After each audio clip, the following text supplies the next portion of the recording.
Tope calling. Hello and welcome.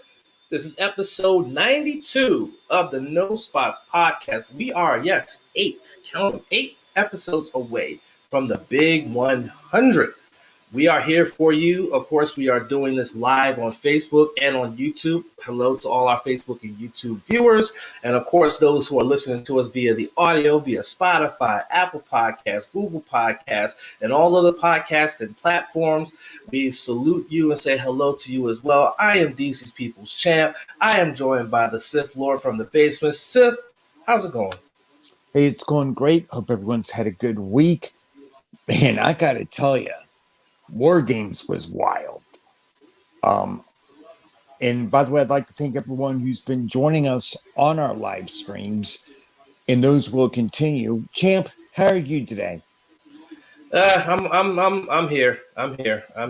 But let's get this thing started. Let's get this thing rolling. I got one news story that I really want to cover, and then we got a tribute that we want to do as well. But the one news story I want to cover is, of course, that Becky Lynch, former Raw Women's Champion, as well as former SmackDown Women's Champion, along with her fiance, the Monday Night Messiah himself, now the Friday Night Messiah, Seth Rollins, announced this past week that they have welcomed their baby into this world. That's right, they have welcomed a baby girl into the world and have named her Ro. That's spelled R-O-U-X, Ro. Becky Lynch announced the arrival of their daughter via a post on Instagram, and it said, "Welcome to the world, Ru. You are the love of our lives. Hashtag and new." Steph would also post that same picture and just simply say hashtag and new. We found out about her pregnancy on the episode of Raw the night after Money in the Bank earlier this year, where she turned the Money in the Bank victory for Asuka into her winning the Raw Women's Championship, because as she said in the ring, you go and be a warrior, I'm off to go be a mother, which led to one of the most genuine reactions you could ever ask for out of anybody in the kayfabe world of professional wrestling. And she went off, and now she's had her baby, and little Ro is here. So hopefully we'll get to see some more pictures of this beautiful bundle of joy. But of course, from here at the No Spots Podcast, we send our congratulations and best wishes to Becky Lynch and Seth Rollins on becoming parents for the first time. Good stuff. Unfortunately, we got to bring the mood down. That's why I wanted that story to be first, because, of course, this week, another person who has been part of the wrestling community is now lost. And that would be none other than Tommy Tiny Zeus Lister Jr. He passed away recently at the age of 62, I'm sorry. And new stories are coming out via TMZ and Yahoo, and actually from his own manager, that Tiny was experiencing COVID-19 symptoms prior to his passing. So it looks like it's not been officially confirmed, but it looks like COVID-19 just got another one. And that hits me hard, given the fact that just on Friday, I just had to watch my friend, who y'all saw me nearly shed tears for on his great podcast. I had to see him be his homegoing ceremony via Facebook Live, literally 24 hours prior to this. And so to read that this man, who was a towering gentleman, may have lost his life because of COVID-19 is really, really saddening and infuriating. So again, Tiny was part of this wrestling community, albeit for a little bit. He played the character of Zeus. He was the rival to Hulk Hogan, both in real life as well as in the movie No Holds Barred, which came out in the late 80s, early 90s, which wasn't a bad movie. When I seen it a couple times, I might need to go back and watch it to just see. But a lot of people really deride that movie and don't think it's a very good one. I thought it was okay, but maybe I need to go back and watch it again just to make sure. But again, he also was a part of wrestling. He actually had matches in WWE and in WCW. And again, just a great, he was mostly known for his roles in the first two Friday movies as the towering, menacing neighborhood bully known as Devo. And he also starred in The Fifth Element as the president of the nation.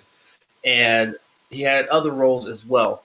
But very sad news to find out that this gentle soul now joins some of the others who were part of the Friday franchise that are no longer with us, including John Witherspoon as well as Bernie Mac. Sith, you told me the other day that you actually went back and watched some of those matches. Why don't you talk to the people about that and everything like that? Yeah, I went back into the WWE Network archive and I watched the match that they had at SummerSlam of 89, as well as Survivor Series 89. And this was hard to sit through because even though Zeus or Tiny, Tony Tiny Lister Jr., he didn't have a lot of time in the ring. He was more known for his comedy and also his acting. The matches were still good. They were still good. And here's something that I found out a couple of days ago. There was a pay-per-view on my dad's birthday, December 27th, 1989, that I remember it being promoted as No Holds Barred, the match, the movie, where you would see the movie No Holds Barred in its entirety, and then a match that was taped, of course, because at the time they taped a lot of things, of Zeus versus Hogan one more time, if you will. And it's one of the few things that's not on the network is No Holds Barred, the match, the movie, even though WWE Home Video has the rights under WWE Studios to the movie itself. Now, the movie itself, yeah, it's a good cheese. It is. I ain't gonna lie. I enjoyed it. It's a guilty pleasure. But the matches were really, really good compared to what they could have been, given the fact that, yes, he had collegiate, he, like other wrestlers, were in college sports. They were college athletes. But the amazing thing is you see us give a lot of praise to Crazy Steve on Impact Wrestling, who's legally blind. This dude was legally blind in his right eye, and yet still competed in several wrestling matches. Just an amazing talent. Really sorry that he's gone. 2020 has sucked where it comes to losses, not only inside the ring and otherwise. God bless him. Thanks for the memories. Yeah, definitely. Definitely. God bless Zeus. So, of course, before we get to the rest of the podcast, we do have to take time and honor Zeus the right way because he was a person that was part of this community. So, we will toll the bell 10 times in memory of the one and the only Tommy Tiny Zeus Lister Jr.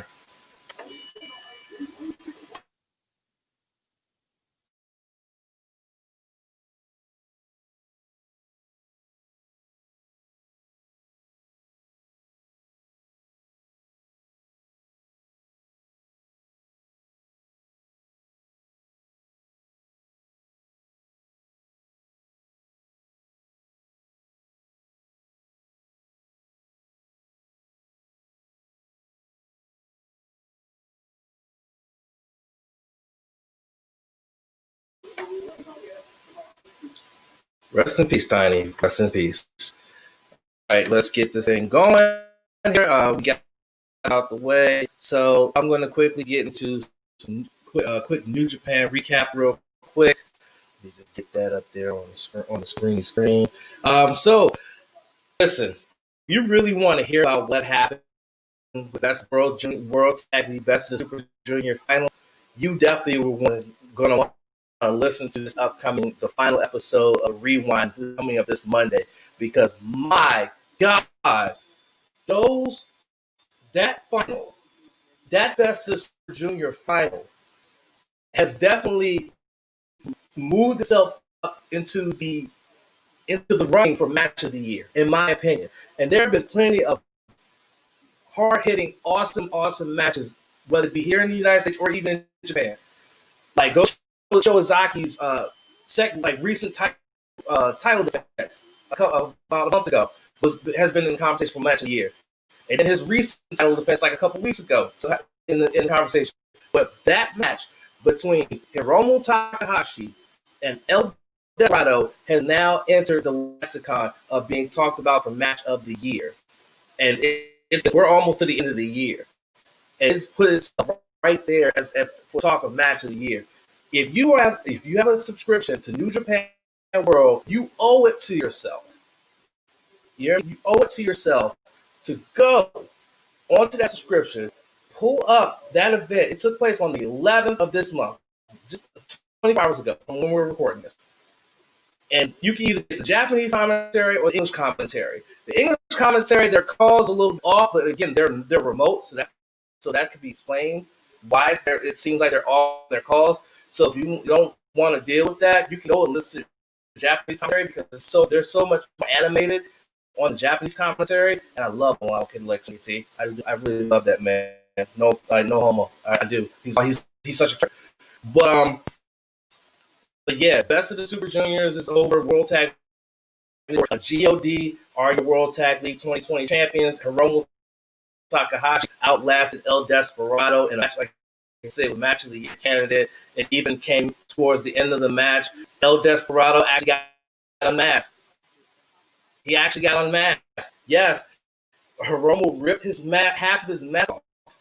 It was still attached, and El Desperado voluntarily took the rest of the mask off and wrestled the remainder of the match with his face exposed. He used to be a young lion. Like Chris Rock even told his name because I haven't been watching New Japan that long, so I didn't know the history of that.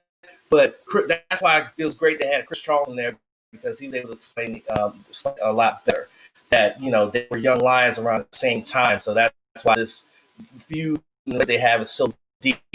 But anyway, it was just hard hitting, and after so much action in offense, over 30 minutes later, Hiromu emerged as the victor, and then Desperado.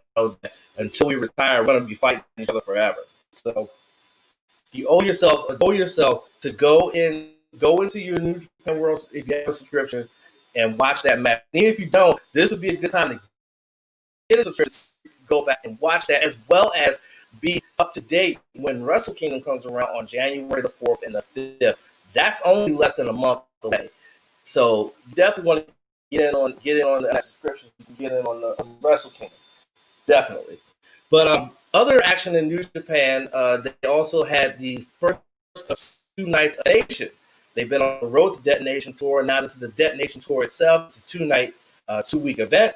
And you had night 1 on the 11th, which saw the DKC and Clark Connors get a victory over the Real Twins with an inside cradle. You had the Bullet Club team of Hikuleo, Chase Owens, and Tangaloa defeat Mysterioso and Finn Juice. Tangaloa got the pin over Mysterioso with a move that was one of the most funniest named moves in all professional wrestling. He beat him with ape shit. That's the name of the fucking move. It's ape shit. It's basically like a running Rikishi driver. He calls it ape shit. Figure that one for me. Well, I mean, he's known as the Silver, so I get it. Anyway, then we would have Tama Tonga, his brother, get a victory over Super AC8 with the gun stun. And that match went 11 minutes, 12 seconds. And another match went 11 minutes and 6 seconds. Switchblade Jay White defeated the Alpha Wolf, Carl Fredericks, with the Blade Runner. And that is how the Detonation Tour got started on Friday night. And of course, right in the Nose Podcast, we will bring you the second night's results, which includes in the main event, Big Bad Brody King will challenge Kenta for his right to challenge certificate of the United States Heavyweight Championship that Kenta hold that he earned in the New Japan Cup in the USA tournament earlier in the year. So we will bring that to you, those results coming up. All right. One more thing with just me before we bring more sisters get talking about stuff as well, and that is Impact Final Resolution. It is their final pay-per-view of any kind, whether it's an Impact Plus exclusive or regular pay-per-view. It's the final big event of the year for the promotion before they get ready for Hard to Kill, which is taking place in January. They have 9 matches on the card, and as a special treat, because I'm not going to do this before the actual stream, for those that are watching the live stream, both on Facebook and on YouTube, we will be back later on this evening at 7:55. Well, I will be back at 7:55 to watch it along with you guys. If you want to join me, come on and join, and we can hang out and do all that good stuff. But we have 9 matches on the card. We have Havoc and Vea versus the Sea Stars. We have Hernandez versus Falaba in a match where that big sum of money is on the line. Tasha Steelz is going to be the special guest referee. Kiera Hogan is going to be the special guest ring announcer. Yeah, okay. We have the Defeat Rohit Challenge of 2020, where we don't know who Rohit's going to be who's going to challenge for his X-Division Championship. We have Eric Young versus Rhino, Larry D versus Tommy Dreamer in an old school rules match where if Larry D's wrestling for his freedom. If he loses, he goes for attempted murder of Johnny Bravo. If he wins, he walks a free man. Tennille Dashwood, Caleb with a K, go up against the husband and wife team of Alicia and Eddie Edwards. That stemmed from Alicia having a very bad breakup after a short union with Tennille Dashwood and Caleb with a K. Deonna Purrazzo will be defending the Impact Knockout Championship against Rosemary. Machine Gun Carl Anderson will be going up against Ethan Page. Ethan Page does not win. The North do not get a shot at the Impact World Tag Championships. And in the main event, which is going to be only the second time in the history of professional wrestling that a major promotion title will be on the line and contested by 2 African American wrestlers. The first time it happened, The Rock versus Booker T for the WCW Championship at SummerSlam 2001 was the first time, and now over 19 years later, we're getting it again. Rich Swann defending the Impact World Championship against the Ultimate Finesse, Chris Bay. And here are my picks for this, and these will go on the Facebook page as well. I'm picking Havoc and Vea to be the Sea Stars, and here's a funny story. I was on Jessica Havoc's Twitch channel on Friday night, because all of a sudden I'm being on these wrestling Twitch channels now all of a sudden, and I don't game at all. And I was like, fuck it. So I was on Twitch stream, and she was up there chatting it up and everything. She was up there game and everything like that. So threw out a couple of bits to her, and I said, I'm in there with good luck. She said thank you. Then I threw out some bits and said, I'm rooting for y'all because I think you and the Vea to make the Sea Stars. And I let myself out. I thought that was the worst. I thought I was about to get flamed. But then she said, you know what? She's like, you're right. We're going to make them Sea Stars. I said, yo, she let me get that off. And she co-signed it. Let's go. She let me get that off. I said, all right, bet. So shout out to Jessica Have let me get that hard put off and just rock with it. That was dope. But I'm picking Havoc in the event now. Alaba, I just said Hernandez. So I'm like, it's about time to get his money back. And I still think that somebody should have spent that money by now, but that's just me. The Defeat Rohit Challenge, I mean, the writing's been on the wall, but I gotta put Impact my swerves, but I get TJP to get the victory dressed as suicide. They've been at up weeks, and then on this past Tuesday's edition of Impact, he gave him a nice little slide, the luck champ. I think that's where they're going. They're going to put TJP in a satin mask and costume, and he's going to beat Rohit Raju, and then Rohit's going to have all these weeks of all this writing, and he'll get a rematch hard to kill. There you go. Eric Young, Rhino. I'm picking Rhino. Larry D, Tommy Dreamer. I'm going on Larry D because Tommy really hasn't had a good record in old school rules matches this year. I think it continues. So I'm going Larry D. Larry D wants free match, which will continue that storyline because then Johnny Bravo is going to want revenge and want some kind of justice. So there you go. That's the way it goes. You don't want to end it like that. You want to continue. I'm picking the Edwards to defeat Tennille Dashwood and Caleb with a K. I'm picking Purrazzo to retain the championship. I'm picking Carl Anderson to defeat Ethan Page because there's been stories and reports that Ethan Page is not resigning with Impact when his contract's up on the December 31st. He's out of there. So why would you want to give them a title shot if they're going to be out of there? And plus, they've been sowing the seed of that team breaking up anyway. So what better way to continue to sow the seeds by having Ethan Page and their one chance to get their chances back by getting a shot, they lose. So there you go. And I'm picking Chris Swan to retain the championship over Chris Bay. Chris Bay, he will be a part of the Super J Cup, which is taking place on the 12th, which is the night that we're recording this. That will be taking place on Fight TV as well as New Japan on the World's site. He'll be a part of that tournament. Myself, take picks for involving him in terms of that tournament. And so I believe the tournament's 10, so it may start while the Impact show is still going on. So I'll give you a heads up in advance right now. If my head is down into my phone a lot during the latter half of that stream, the Impact stream, it's because I'm looking at the State Cup. So there you go. I'm just giving you a heads up right now. Okay. All right. I'm done doing all the talking for this part of the podcast. Now it's time for the both of us to start doing a lot of talking. And we're going to talk about WarGames, which took place this past Sunday in what was a hell of an event, just extremely physical. Especially those two WarGames matches were extremely physical. So I'm going to pull up the card real quick so that we get the order correct, because I don't want to go off of my notes from when we did the picks, because then it would be the incorrect order. And so I don't want to do that. I want to do it the right way and do the correct order, so that way we can go over it together.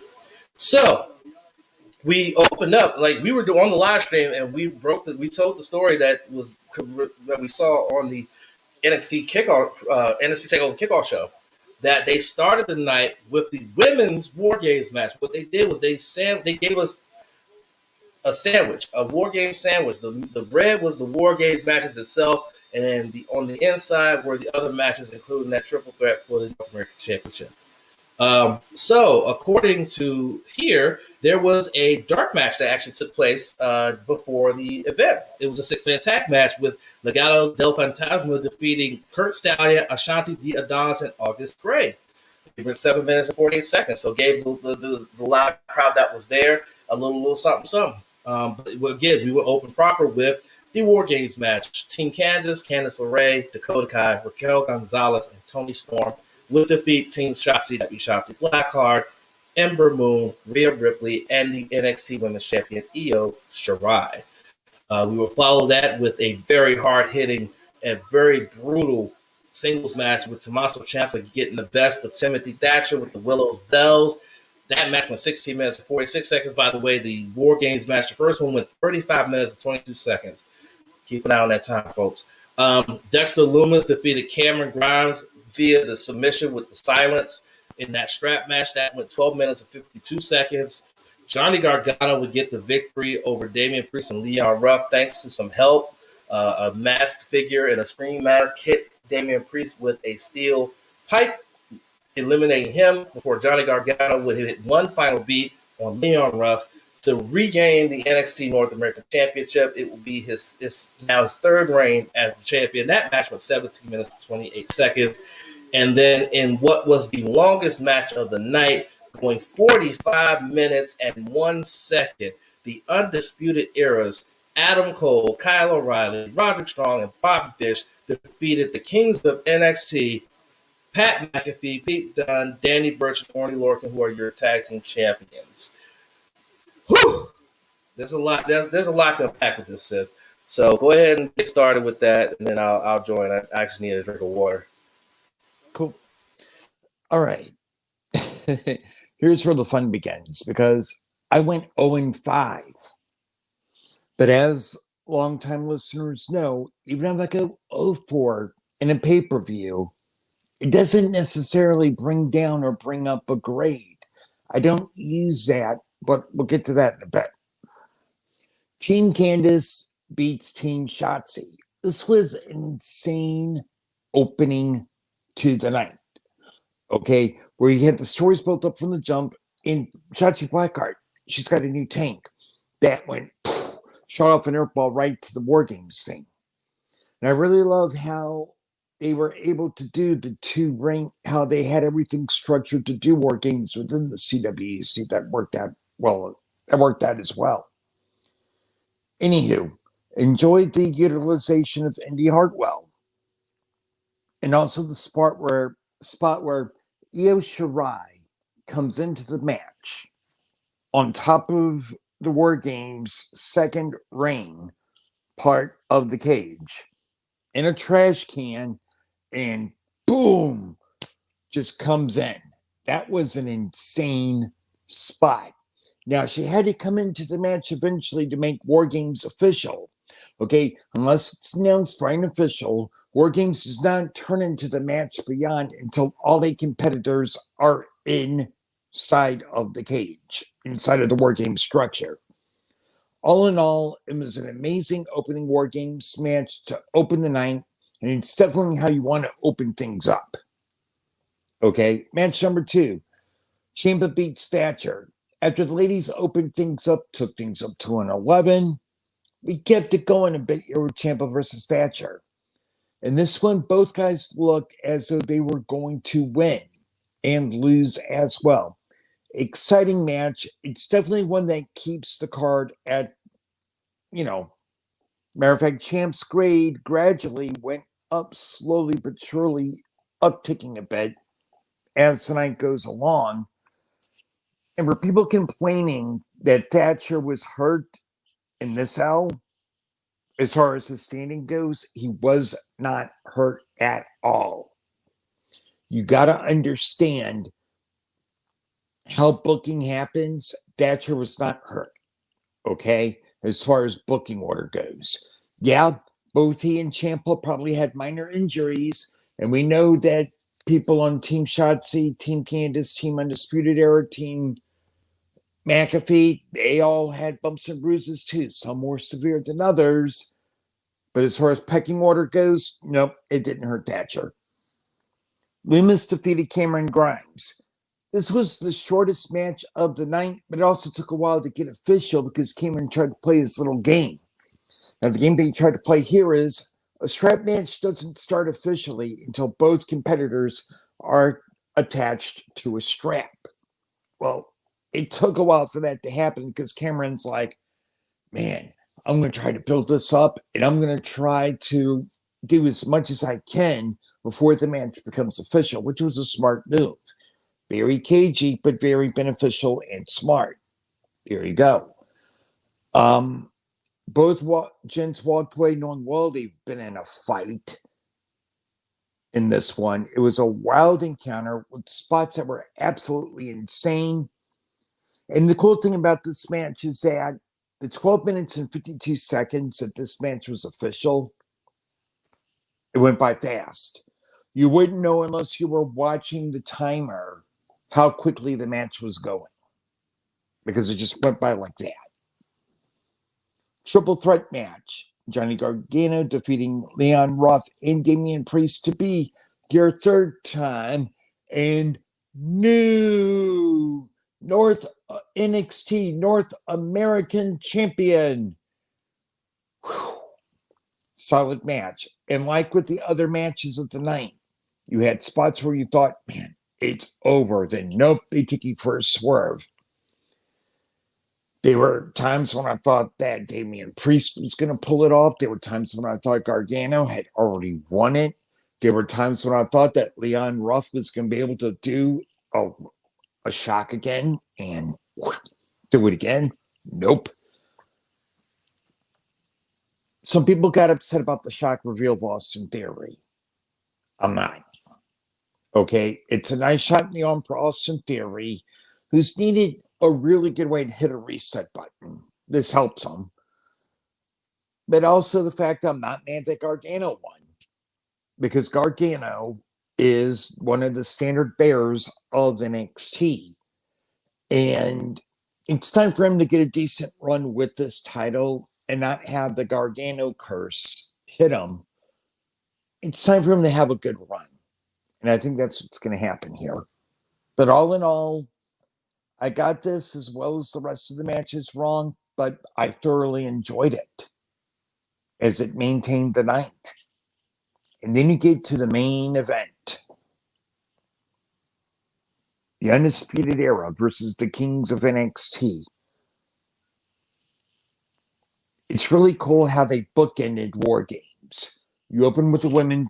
They did the same thing last year. You opened with women's War Games.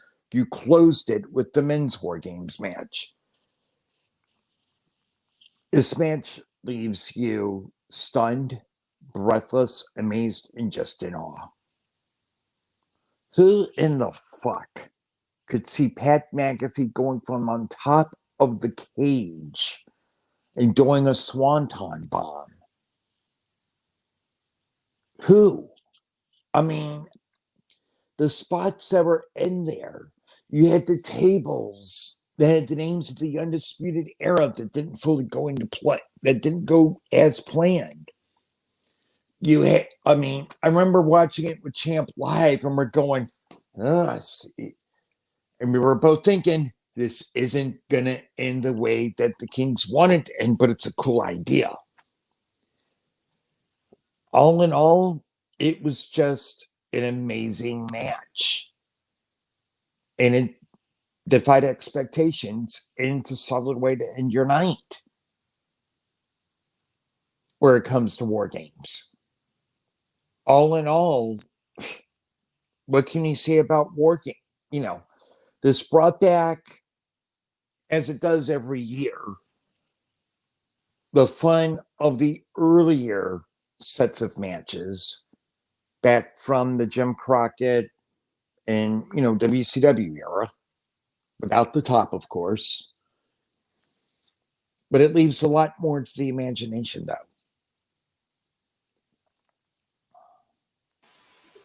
And Champ is back. So, Champ, I'm handing it to you. Before I do my analysis of Final Grade, I want to hear your recap of the matches, bro. What you got? Okay, all right. So we started off with the women's days match. It was very cool when Shotzi came out with the new tank. Her team on there, fired the gimmick and the cage and everything. So the shit out of Dakota Kai. Dakota Kai. Dakota Kai.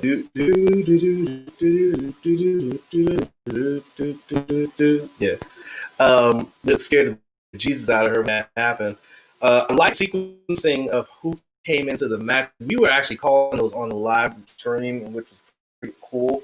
I like how they cycled them in and everything like that. I like the bit where they kept trying to keep Io from getting in the ring because they knew how dangerous she could be once she got in there. Every chance to try to keep her out, including Indy Hartwell and things like that. And you're thinking, oh, it's bleak now. Candace got this, and then all of a sudden, Il's on the top of the cage with a trash can, and she gives a nice little smile, like a little wry smile, like, and the next thing you know, she comes flying off the damn cage in a trash can on everybody. And I was like, that's dangerous. But she's crazy, so what do you expect from Il? So then, once she got in the ring, they finally got the thing cracked. It was just all kind of hellacious spots and things of that nature. Poor Candice, unfortunately, was a big casualty along with Dakota Kai. Dakota Kai had some bumps and bruises, but one of the big age match was Candice LeRae on that spot where Io did the senton with the chair on top of Candice. She kind of shifted herself and then bam, all chair, broke her arm. And so you saw her on NXT on Wednesday night. She had on a little brace there and things like that. I mean, the word is a broken arm. I don't know for sure if that's been the word is a broken arm. But, I guess they're going to still try to keep TV they're going to try to keep on TV. That's right now. We moved on. That's the first job, but what I expected. I expected the match with some hard-hitting strikes, and that's what I got.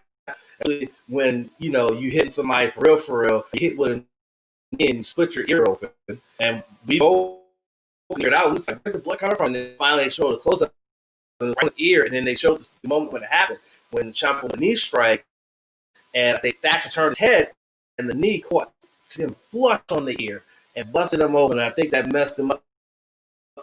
I feel like the match kind of ended abruptly, but either way, Thatcher ended up losing, but it still was a good match, and what I expect, hard hitting and technical prowess on this But so that was what was that with that.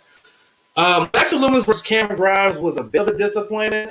I did say on the live stream it's a way to the unique psychology that they were using for that match, but I just felt like it was just they were trying to do something way too different from with the strap match, and it just wasn't connecting. And the fact that this feud has been going on for this long, and yet Cameron Grimes couldn't win it, I was a touch disappointed.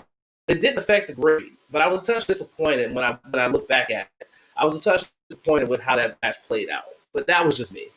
Oh, by the way, the two matches that I just talked about, Thatcher and Ciampa and Grimes and Lumis, I got both of those wrong. But I got the women's War Games match right. I got this next match right. I got the main event right. And next match is the North American Championship match.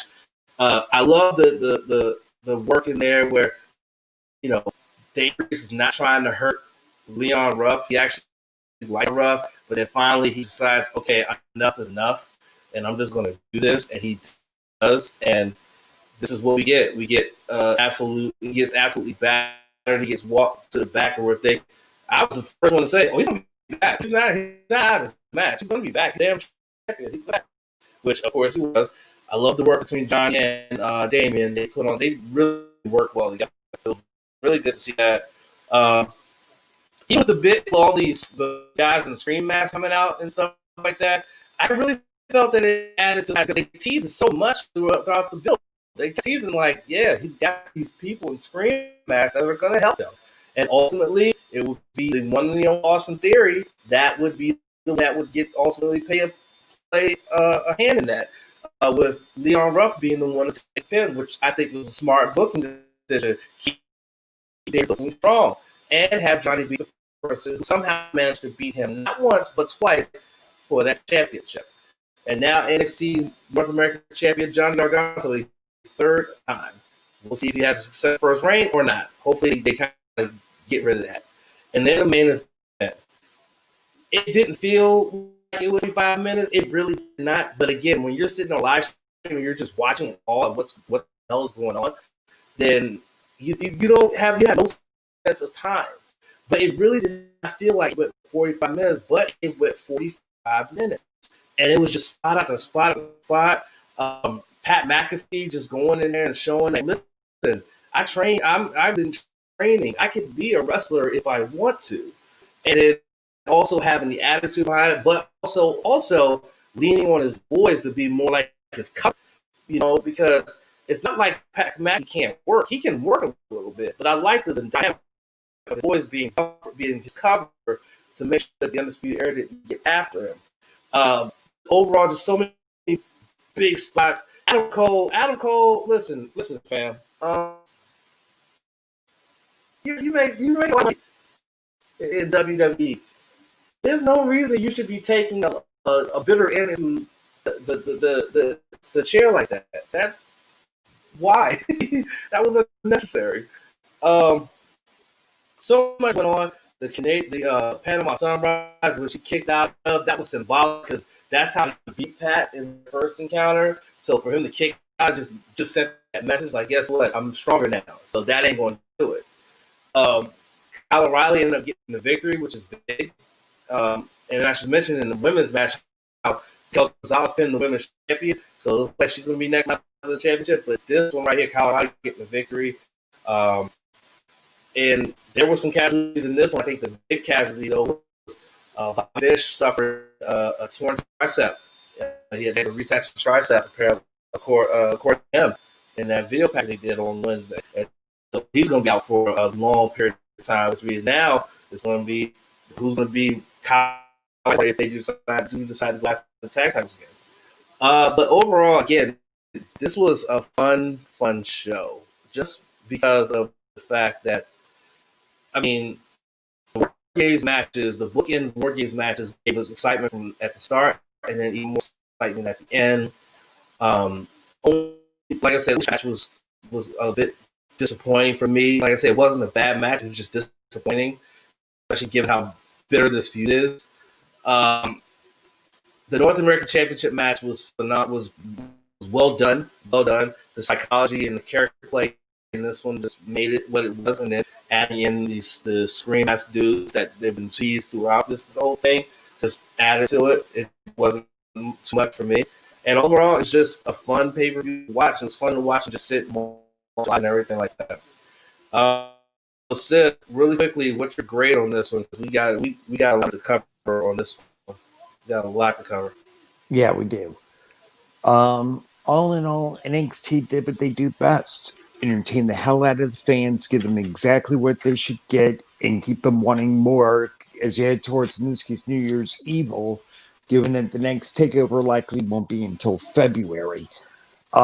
This card ran slightly over 3 hours, but it didn't feel like it when I was doing the live stream with Champ. It didn't feel like it had gone a little over 3 hours. And onto the main roster. This is how you put on a fucking pay-per-view. We need more shows like this with the story development and not some of the shit that we get on the main roster. On some of the main roster. My grade with preliminary was an A. It stays there. It's a few things that keep it there. And Champ alluded to that. Some of the injuries kind of hurt in a way. And also, the ending to Grimes Loomis was a little unsatisfactory, given as long as Champ alluded to, as long as this rivalry is gone. But in no way was this card a failure, and it maintained the grade on the rewatch. Champ?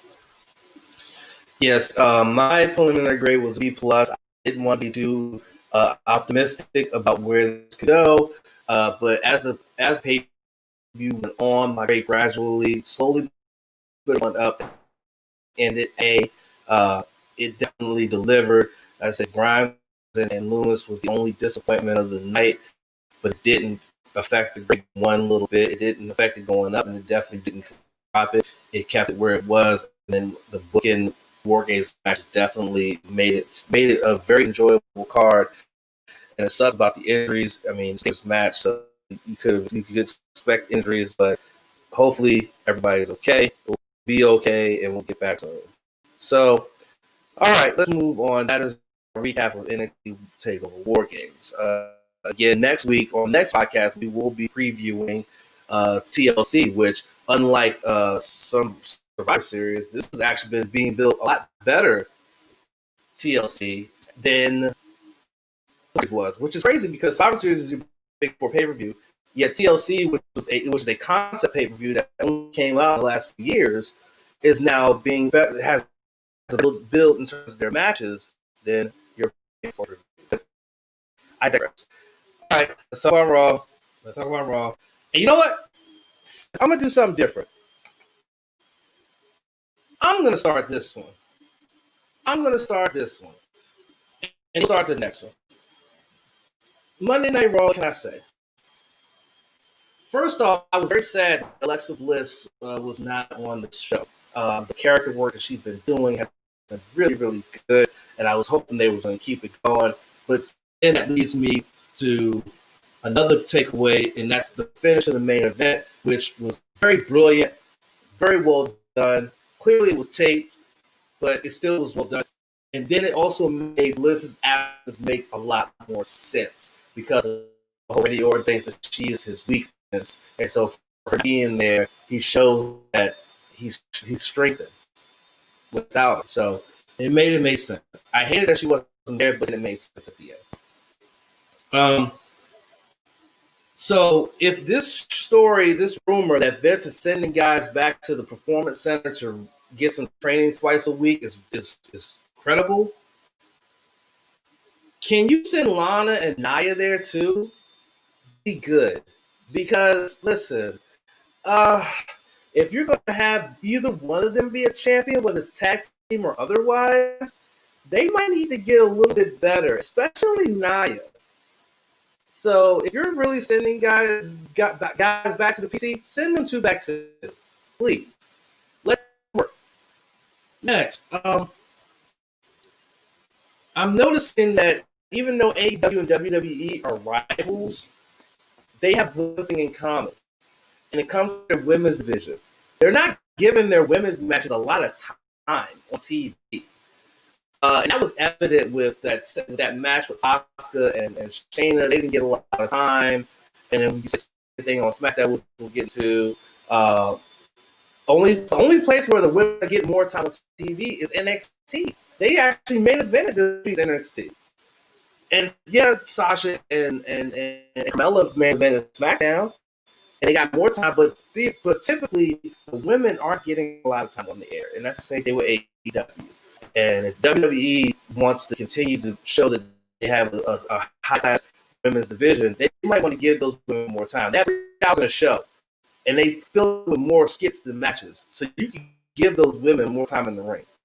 That's all I'm saying. So just about a month or so ago, I said that Retribution was off of life support and they're starting to surge. I guess I was wrong because they're back from life support, and it sucks. I was really hoping with the surge that they started to have and then having Ali, I thought they was going to bounce back. Boy, was I wrong. I will accept that. I was totally wrong.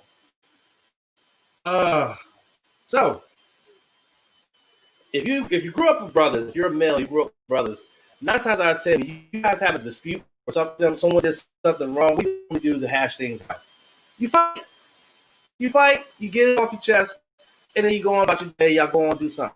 That's what Sheamus and Drew did. They're like brothers. So what happened? Sheamus broke things Drew. What happens? They got to fight. You kick me in the face, we got to fight. That goes to Sif. Like, Sif, if you ever kick me in the face, my G, we're going to have to fight. We got to fight. It's period. We got to fight. And that's what happened. And I liked it. That's a really good wrinkle because, again, I feel that Sheamus is going to eventually turn on Drew McIntyre. But I like what they're doing with it. So they're slow burning this out so much. This is good. So Seth gets 2 wins in a row. Really good wins, too. Are they finally pushing my man Cedric Alexander? Is this finally happening?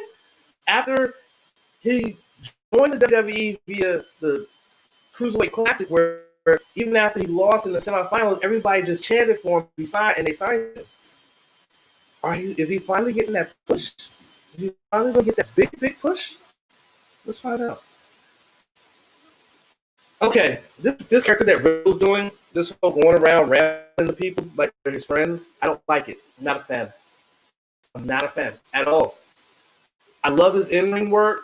Don't get me wrong, but this character, I'm not a fan of it. I'm over it already. But I know the WWE is going to shove it down our throats, which means I'm going to go from not being a fan to completely hating it and him. And I don't want to do that. I don't hate Riddle. I kind of dislike him because of all the allegations he had were proven to be untrue. But I don't know. It's just something about him. I don't know. But overall, this episode, I've been saying this for weeks that they've been staying consistent. They've been consistently average. Unfortunately, this week they took a step back. The only quality match of the night, only thing on that night that was a high point, a serious high point, besides Bray turning into the thing in the middle of the match after get hit with the RKO, was Bobby Lashley, Jeff Hardy. That was the only bright spot of the show, was that matchup right there. And other than that, everything else, of course, Bray Wyatt and the Firefly Funhouse will always be a bright spot as well. But overall, they took a step back. Not a big step back. They can still recover and come back next week and get back to being average. But I think they took a step back on this one. So I'm going to turn it over to Seth and let Seth get his thoughts about when it comes to Monday Night Raw. Yeah. Okay. I've made one thing up about the Firefly Funhouse that people need to understand. Bruce and Vince have very little input as to what happens on that segment.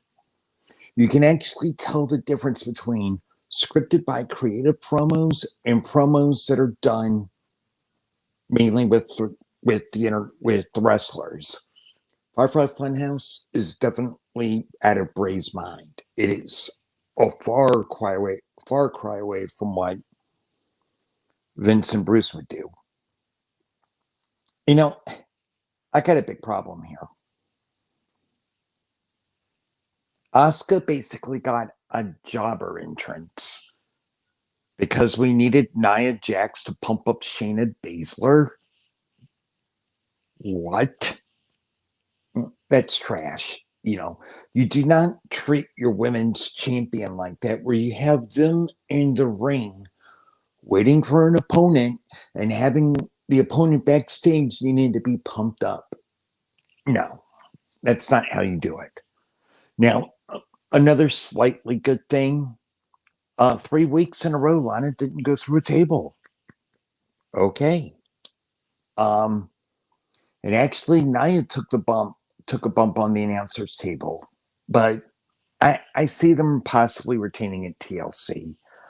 And I agree with Champ that you really need to send Nia Jax and Lana. If it's true that people are going back to the Performance Center, you need to send them back as well. You do. Bring out the shovels. Retribution's getting buried again. We thought that there was a slight door opening, but no, it looks like they're getting buried again. Miz TV bored me. I mean, I love The Miz. I love John Morrison, but between the dirt sheet and Miz TV, it's really gotten to be old. And it's not really doing anything to really boost up Raw.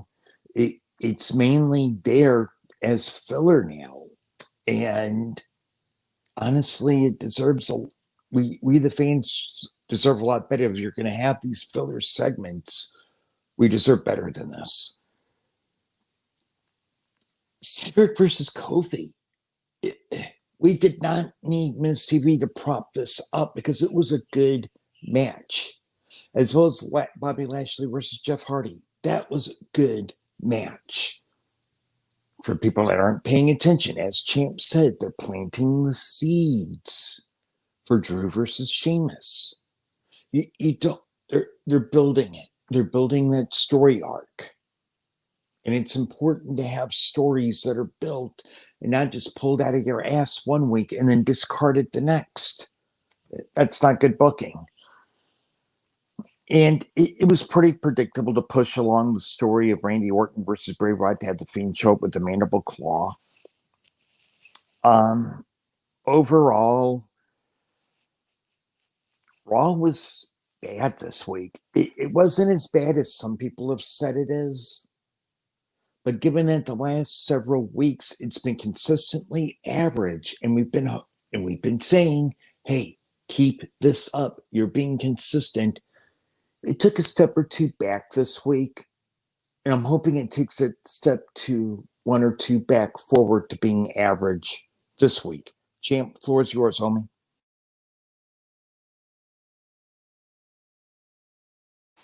All right. So yeah, we're also a step back, of course, but again, I don't think they're too far gone to be able to uh, get it back. But let's see. Right, next, let's talk about AEW Dark this week. AEW Dark this week had 16 matches. 16 matches. And guess what? My first takeaway is going to be Saturday.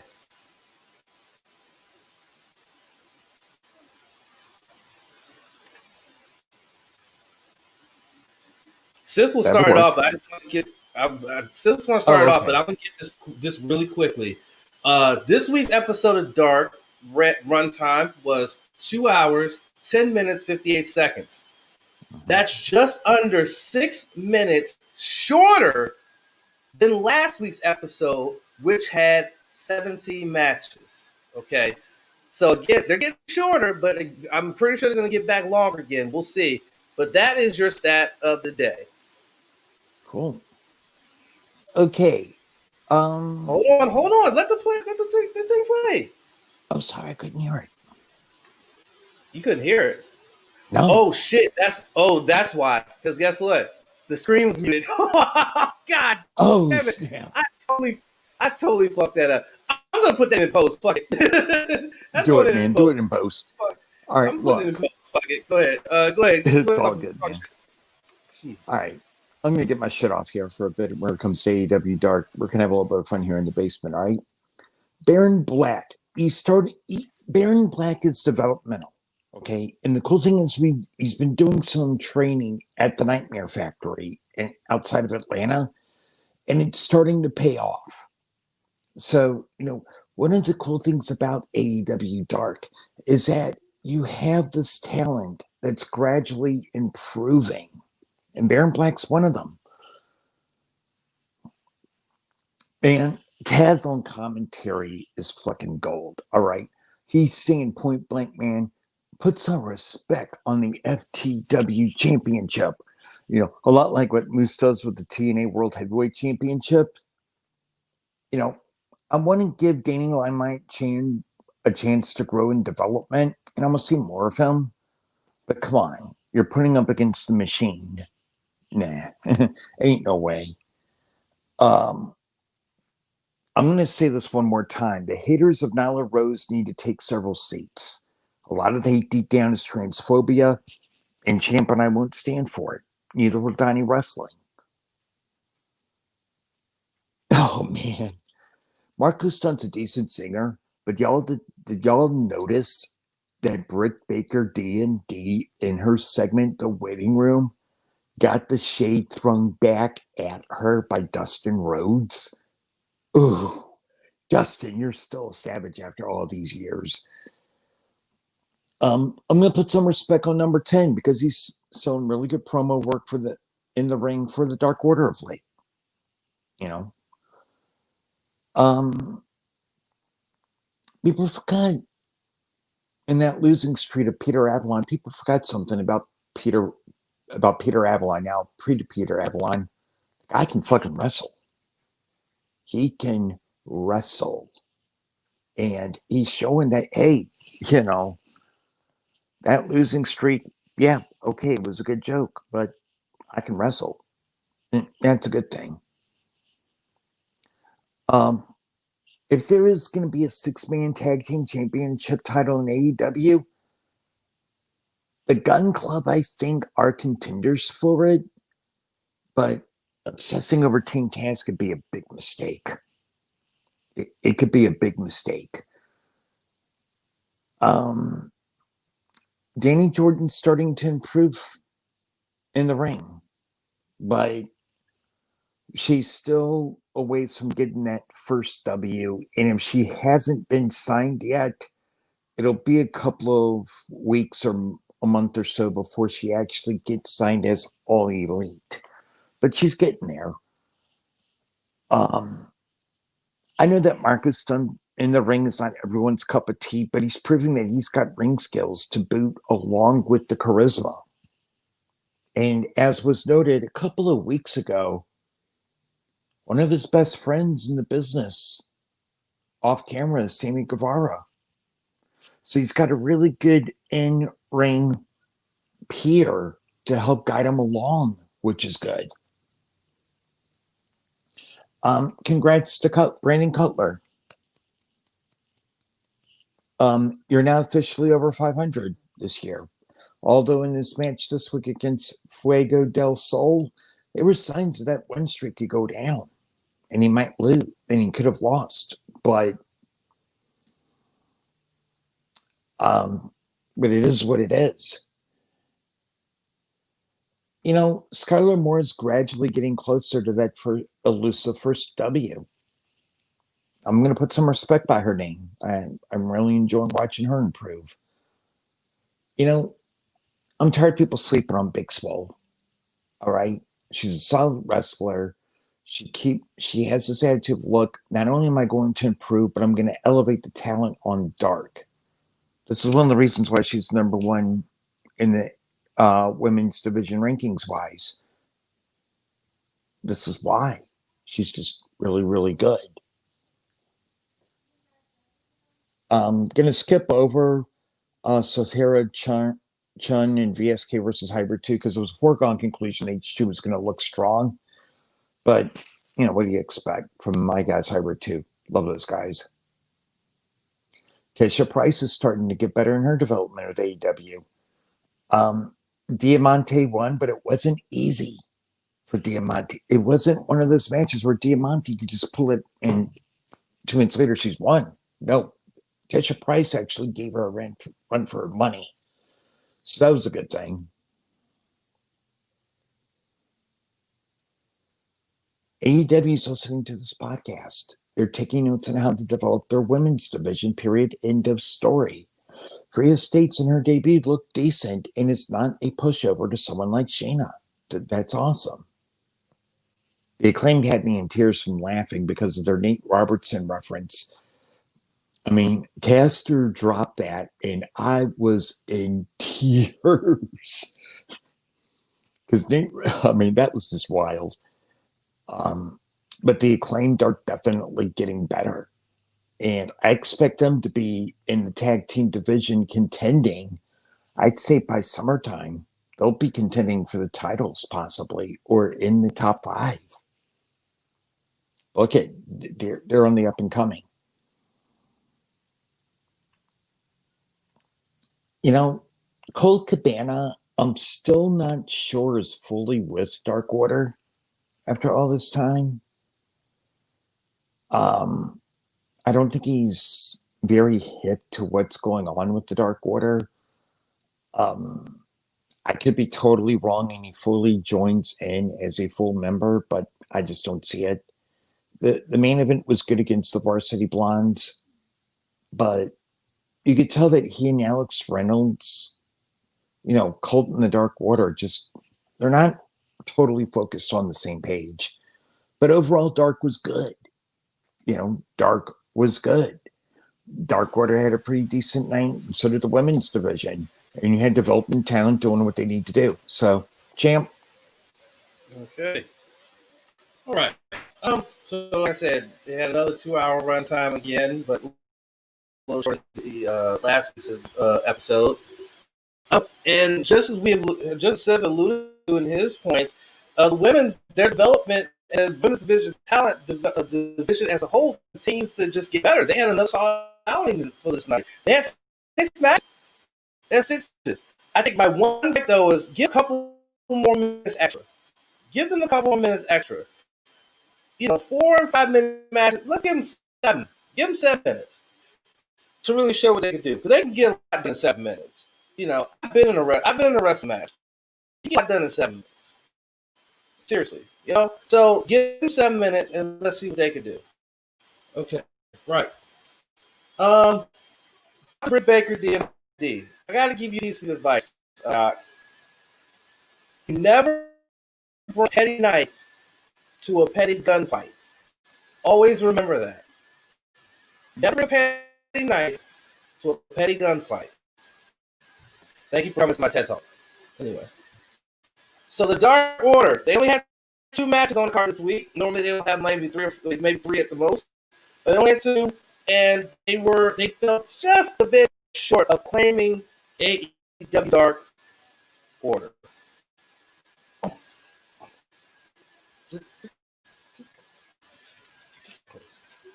By the way, I like Varsity Blondes though. I like the name. It's definitely a playoff of the Hollywood Blondes, which is remember Steve Austin and Brian Pillman. God rest Brian Pillman's soul. When Caster dropped that Nate Robinson bar, all I could go was, "Ooh, come on!" That whole freestyle was lit. People listen. Go on Max Caster's IG. Follow Max Caster on IG. Every Friday he drops a freestyle, and that dude can fucking rap. He drops a freestyle every Friday. That dude can fucking rap. Go check him out on IG. Check him out. Search for him on IG. You won't regret it. By the way, don't sleep on Fuego del Sol. Don't sleep on him. The kid can wrestle, and he's a prominent mainstay on Sammy Guevara's vlog. He's such a character. He's such a fucking character. The current shit he's got going on Sammy's vlog with QT Marshall is absolutely priceless. It's awesome. Check it out. Check out Sammy Guevara's vlog. And by the way, these are not ads. They're not paying us to do this. We just enjoy this shit, so we want to share it with you guys. So yeah. I have a bold prediction. The moment that they create the AEW Trio Championships. The Gun Club will be the first champions. Not Jurassic Express, not anybody in the Inner Circle, not anybody from the La Familia, not anybody from Team Pass. It will be the Gun Club. They will be the first Trio Champion. You heard it here first. So if it happens, remember where you heard it. On December 13th, episode 92 of the No Spots podcast, These People's Champ said before it happened that the Gun Club will be the first Trio Champion. So there you go. And by the way, Gun Club trolling Taz because he's such a grumpy bastard, and so it's just so awesome to hear him on commentary just raging because they just keep trolling him. The Taz Taxi, and in the week prior, mocking his entrance. Keep doing it. Keep doing it. Because I'm pretty sure they can find creative ways to troll the fuck out of Taz, and I'm all for it. Just troll the fuck out of Taz, dog. That's what I want. Fuck it. So this Pretty Peter's pageant provocation. Easy for me to say. Pretty Peter's pageant provocation. I'm willing to give it a chance. I don't know what it is yet, but his transformation from the librarian to Pretty Peter has intrigued me so much. I'm willing to give this a chance. I want to see what he does with this. Is it an open challenge for a match? It seems like it's an open challenge. I want to see what he does with it. So I'm on board. Cool. Finally, so my final takeaway is that once again, you have 16 matches, but you're able to fit 16 matches into a 2+ hour window. And that's because you're having a lot of short matches. I honestly thought that the cage match with Dane Lyons would be a squash. It was anything but. So you're having a lot of short matches. 5 to 7 minute matches and 16 matches, you'd be able to get through a show in 2 hours. I mean, and you, again, like I said before, you get a lot done in a 2 hour period. And if you get a lot done in a match in 5 to 7 minutes, a match doesn't have to necessarily go 10, 15 minutes to get a lot of things done. You can do plenty of good story in 5 to 7 minutes. That's just my take. So, all right, we're moving on to Impact. Now, before I turn it over to Sif to give his takeaways, I just stumbled upon something. A press release that Impact put out a couple days ago, which shows that that Sami Callihan is not the real draw of Impact. It's Kenny fucking Omega. Because this past Tuesday's episode of Impact on Access TV drew more than 750,000 fans to both their Access TV and their digital platforms. So here's what happened. Access TV did 244,342 viewers for their show and the repeat. They had on their Twitch stream, they had a peak of 55,396 viewers on their live Twitch stream, with an average of 42,953 viewers for the show, which is crazy. A live NFL game, which took place that night, it was the Ravens and the Cowboys, with head-to-head with Impact, peaked at just over 30,000. Their special encore presentations on their Facebook and YouTube pages added, on Facebook, 68,918 viewers, and on their YouTube page, 268,414 viewers to the television audience. The show trended in the top 15 on YouTube, and Impact Plus recorded record peak concurrent views. And just a segment alone with Omega, Callis, and Josh Matthews did over 197,242 views on Facebook and over 342,000 views on YouTube. The segment also has 146,000 views on Instagram and 219,000 views on Twitter. Kenny Omega's the real fucking draw, not Sami fucking Callihan. Can you believe those numbers? They did almost a quarter of a million across all their platforms for one show because of one man. The best fucking belt machine, the fucking cleaner, Kenny fucking Omega. Get in there.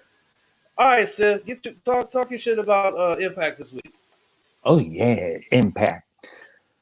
Y'all need to pay attention, okay? People are going to cry. People are going to get in their feelings. But you need to pay attention because the seeds are being planted for the eventual breakup of the North. Champ called it today here on the pod, that's likely going to be the outcome.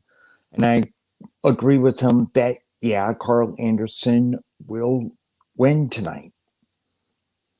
Now, unlike some breakups where you're a bit pissed off, this will be fine because the Impact roster is solid in the tag team division.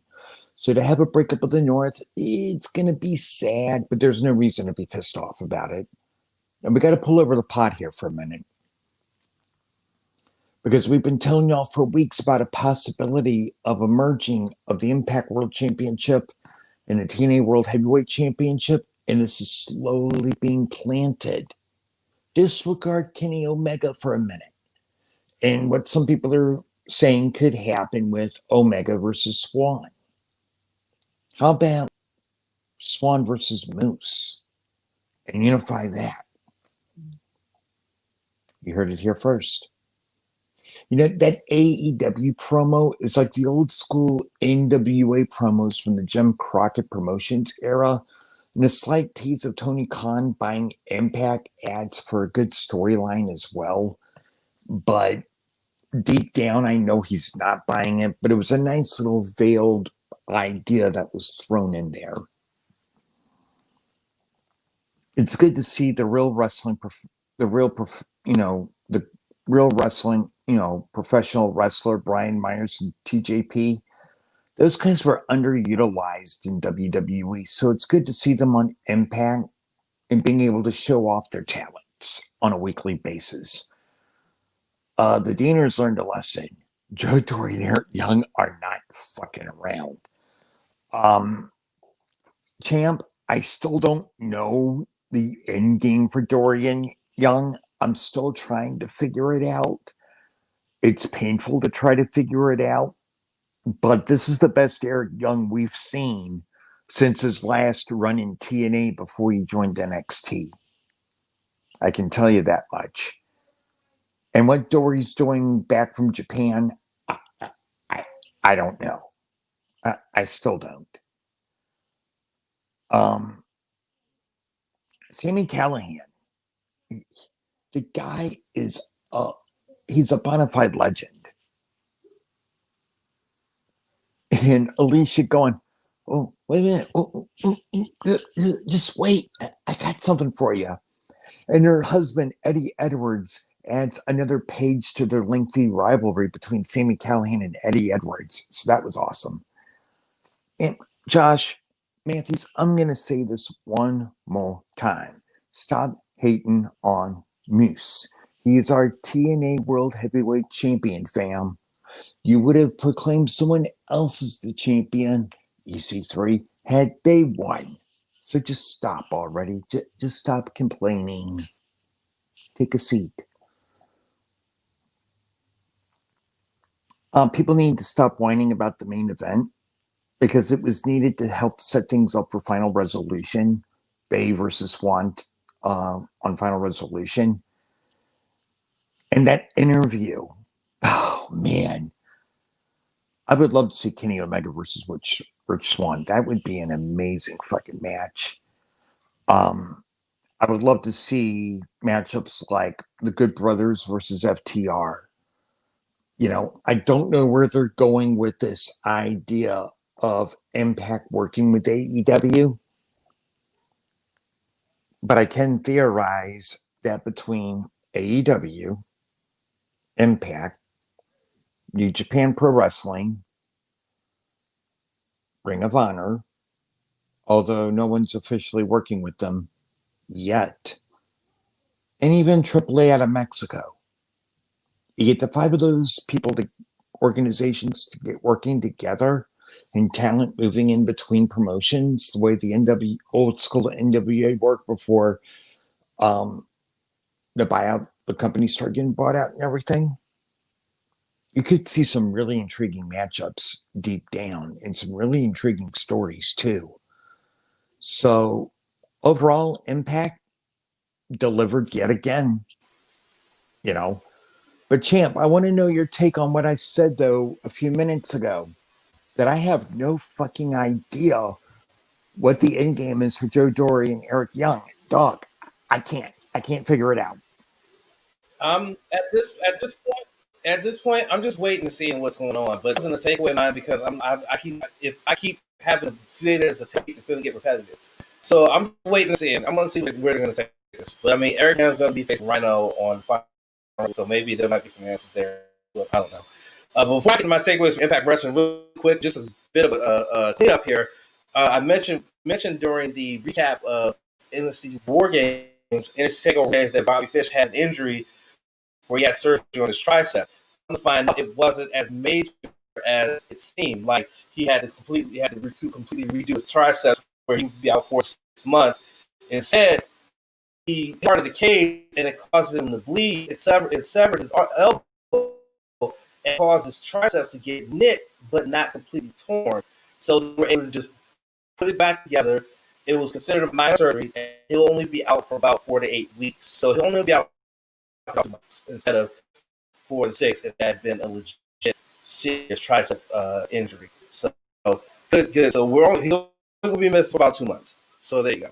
All right, back to Impact. I just had to clean that real quick because I was scrolling right here and it's just happened to pop up. All right, so my first takeaway is that boy, are they really hyping up this Kenny Omega interview throughout the episode. Like every chance they got, they mentioned that this is going to happen. They mentioned his time in Japan. They mentioned him becoming the world champion. All of this, they really were hyping it up. And I got to give it to Impact. That was smart, making it the show's main event, because you kept those 200 plus viewers on your show, the entire show, so they could see what y'all been doing for the past couple of months throughout this pandemic. That was smart. They knew what they were doing. They said, okay, we're going to get these people are going to come flock over here because of Kenny. That's got to be the last thing they see, because they see that and then there's more after that. They're going to see that and they're gone. But if they have to wait until the end of the show to see it, then guess what? Bring it on. It was funny. They had Tony Khan on there with a paid ad, and he came off sort of like a heelish dickhead. He came off like a heelish dickhead. He said he could possibly buy Impact. He trolled Tony for the fact that he came to TNA one time for like a cup of coffee, and then Tony admitted that he did and then quit the business for 18 years before coming back. I mean, he took the piss out of this one. Boy, I was liking that. I was like, okay, let me see Tony with some character. He did seem a bit nervous because I'm pretty sure he's not used to being in front of the camera doing a promo. I'm pretty sure they had to cut. I'm pretty sure they had multiple takes for that, but it came out good. Josh Alexander is seriously getting tired of Ethan Page's shit. He's getting tired of the shit. You don't tell a man how to wrestle. The man wears a little amateur wrestling head guard and has a mouthpiece and wears a singlet. You don't tell the man how to wrestle. He's getting tired of it. I'm telling you, the speed of being shown. This team is about to break up, and it's going to make me sad because they're one of my favorite tags in Impact. It's going to make me very sad, but it is what it is. I said it in my predictions earlier on in this podcast, and this is the takeaway when this happened. After TJP and everything, forget about the result of TJP's match on Tuesday night. The way he said good luck to Pete Raju when he announced that he was having his final Pete World Heat Challenge for 2020, and he said, "Good luck, champ." TJP is going to be the next X Division champion. That was my takeaway from that. He's going to be the next X Division champion. And I'm liking the fact that my favorites that are in the women's tag team knockout tag team tournament are still in it. But I think that this next round is where my favorites get knocked out, and I hate it. One of my favorites might not get knocked out. That's Tasha Steelz and Kiera Hogan. But I think Valkyrie and Rosemary plus Havoc and Nevaeh might get knocked out. I hope I'm wrong. But yeah. Later. Deanna, I got a little message for you, young lady. You're beautiful, by the way. I want to say that you're very beautiful. I don't think people say that enough. You're beautiful.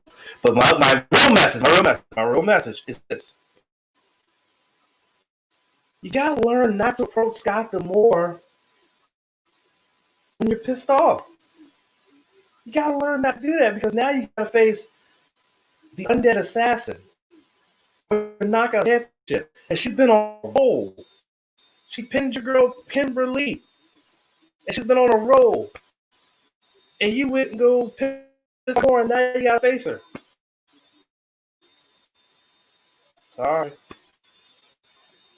I love the fact that on the Go Home show for Final Resolution, you have an all-black main event that's coming, and then you're going to be coming off the heels of that with your first singles all-black pay-per-view main event, the second one ever, and the first in 19 years to happen. But then on your Go Home show, you have your all-black main event. Moose, Chris Bay against Willie Mack and Rich Swann. It shows that the business is slowly but surely starting to be a bit more progressive. I mean, you have a lot of gay wrestlers, lesbian wrestlers, trans wrestlers, more and more African American wrestlers. More people of color that are in the business are starting to be in prominent roles, and the progression shows. And just a side note, last week we talked about some of the gay, we talked about some of the gay wrestlers in the business. Now on the passing of Pat Patterson, who was the first, Fred Rocker, those of you know as Darren Young, Orlando Jordan, Sonya Deville. Found out there's another gay wrestler that's a part of the professional wrestling business, Anthony Bowens. One half of the Acclaim. He is an openly gay professional wrestler. He actually came out as bisexual in 2017, not to try to deviate from Impact. I still got one more takeaway from Impact, but I just want to tell the story real quick. So, Anthony Bowens actually came out as gay as bisexual in 2017 because he was worried because he started to have a boyfriend. He was still trying to get his wrestling career off and running, but he was afraid. But then he finally realized, say, you know what, I'm just going to come out with it. And came out as bisexual. Some of his wrestling friends were like, what took you so long? Basically, they're like, what took you so long to come out? We kind of figured. And he accepted. Flash forward almost 2 years later, at the before 2019 hit, he did a video with his boyfriend, and he came out as gay. And he's still been widely accepted in the wrestling community. As you can see, he's now on AEW. He's about to have his first match on Dynamite coming up this Wednesday. And yeah, I mean, it's really a really unique, very, very, very touching story for that kid right there. He's very young. He's in his mid-20s, figuring out his life, but also working his, to be a better wrestler and have a good wrestling career. Right. But back to Impact and my final thought when it comes to my final takeaway from this Tuesday's episode, this past Tuesday's episode. And I got to credit this takeaway to Stage, my tag team partner on the New Japan podcast that we do. I got to give them credit for this one. Omega and Callis, they said a lot. They sure did. They said a lot, did a lot. But they really didn't say anything. They really didn't say anything. They said a lot, but they really didn't say anything. Okay, but I mean, it was a decent promo, but give us something that we can chew on. It was a lot of only things that really were something you could gravitate to was that Don Callis did mention his time being a commentator for New Japan and stuff like that. He was a pretty good commentator for New Japan, pretty good color commentator. And it mentioned how his uncle took him under his wing, and so that's why Kenny's uncle took him under his wing, so that's him under his wing and things like that. But a lot of what they were saying, they wasn't saying much. But this is the Kenny that we all been waiting for. And I'm going to say that in my Dynamite takeaways as well. Matter of fact, I might as well say it now. That's where we're going next. AEW Dynamite. Bring Sith back in. Sith will start this off, but since I mentioned it, it's a good segue. This, like I said, this is the Kenny Omega that we're seeing here, not only on AEW Dynamite, but on this past episode of AEW Dynamite, but also on this past episode of Impact. This is Kenny Omega that made him a star in Japan.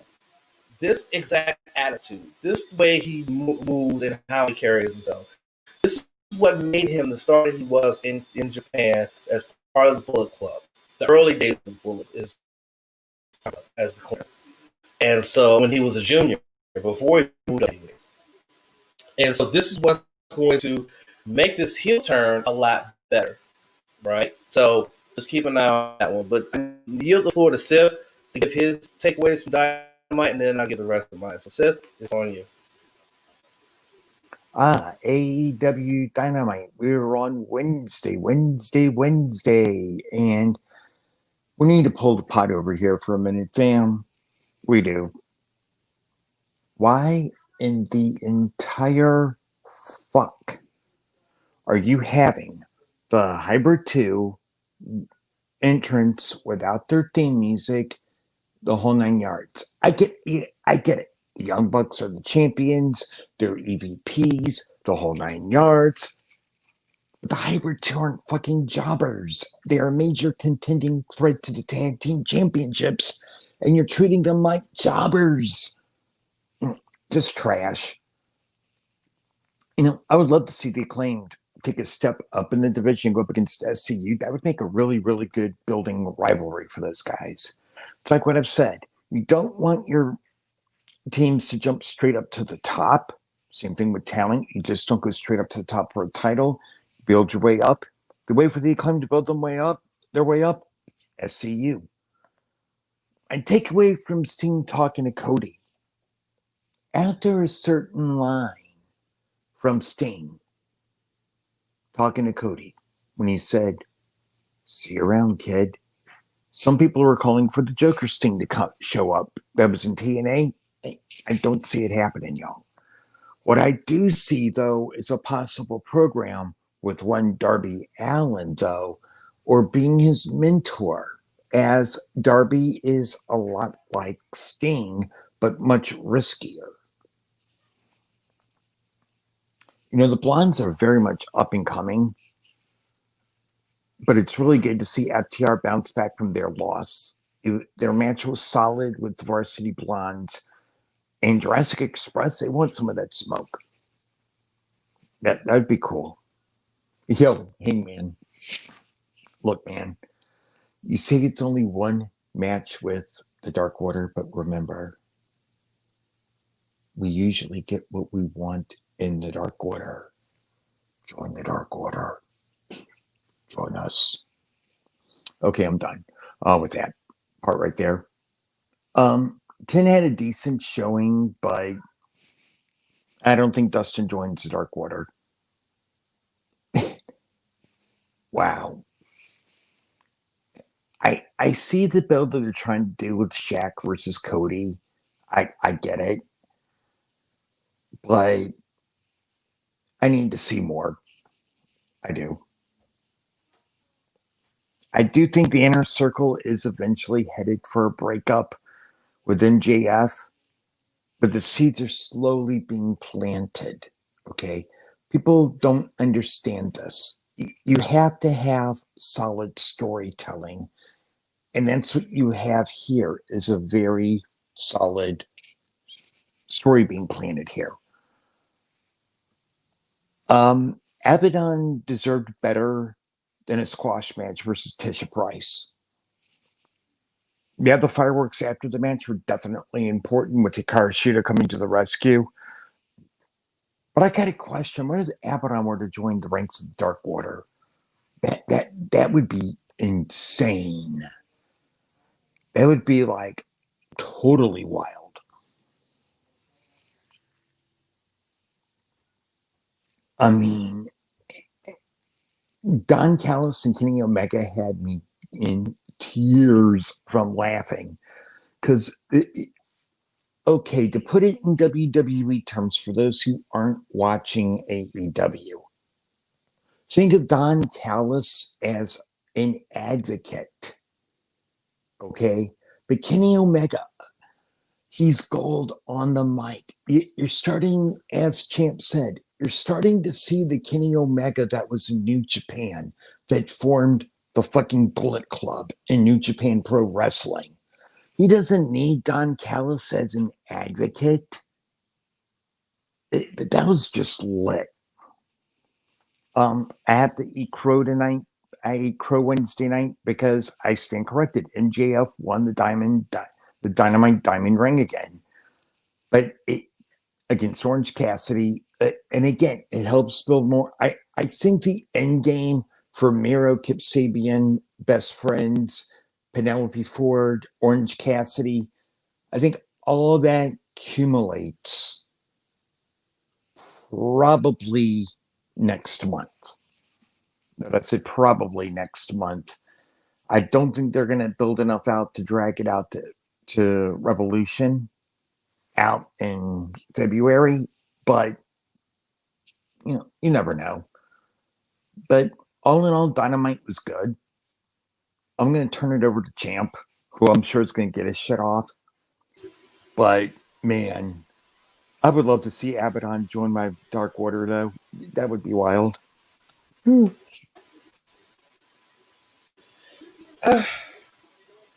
know if it would be a fit, especially with what they do with BTE. I don't know how that would be a fit, but who knows? I don't know. All right, first takeaway. Quite simply, it's a lie. See you around, kid. Who knows what that means? Who knows what that means?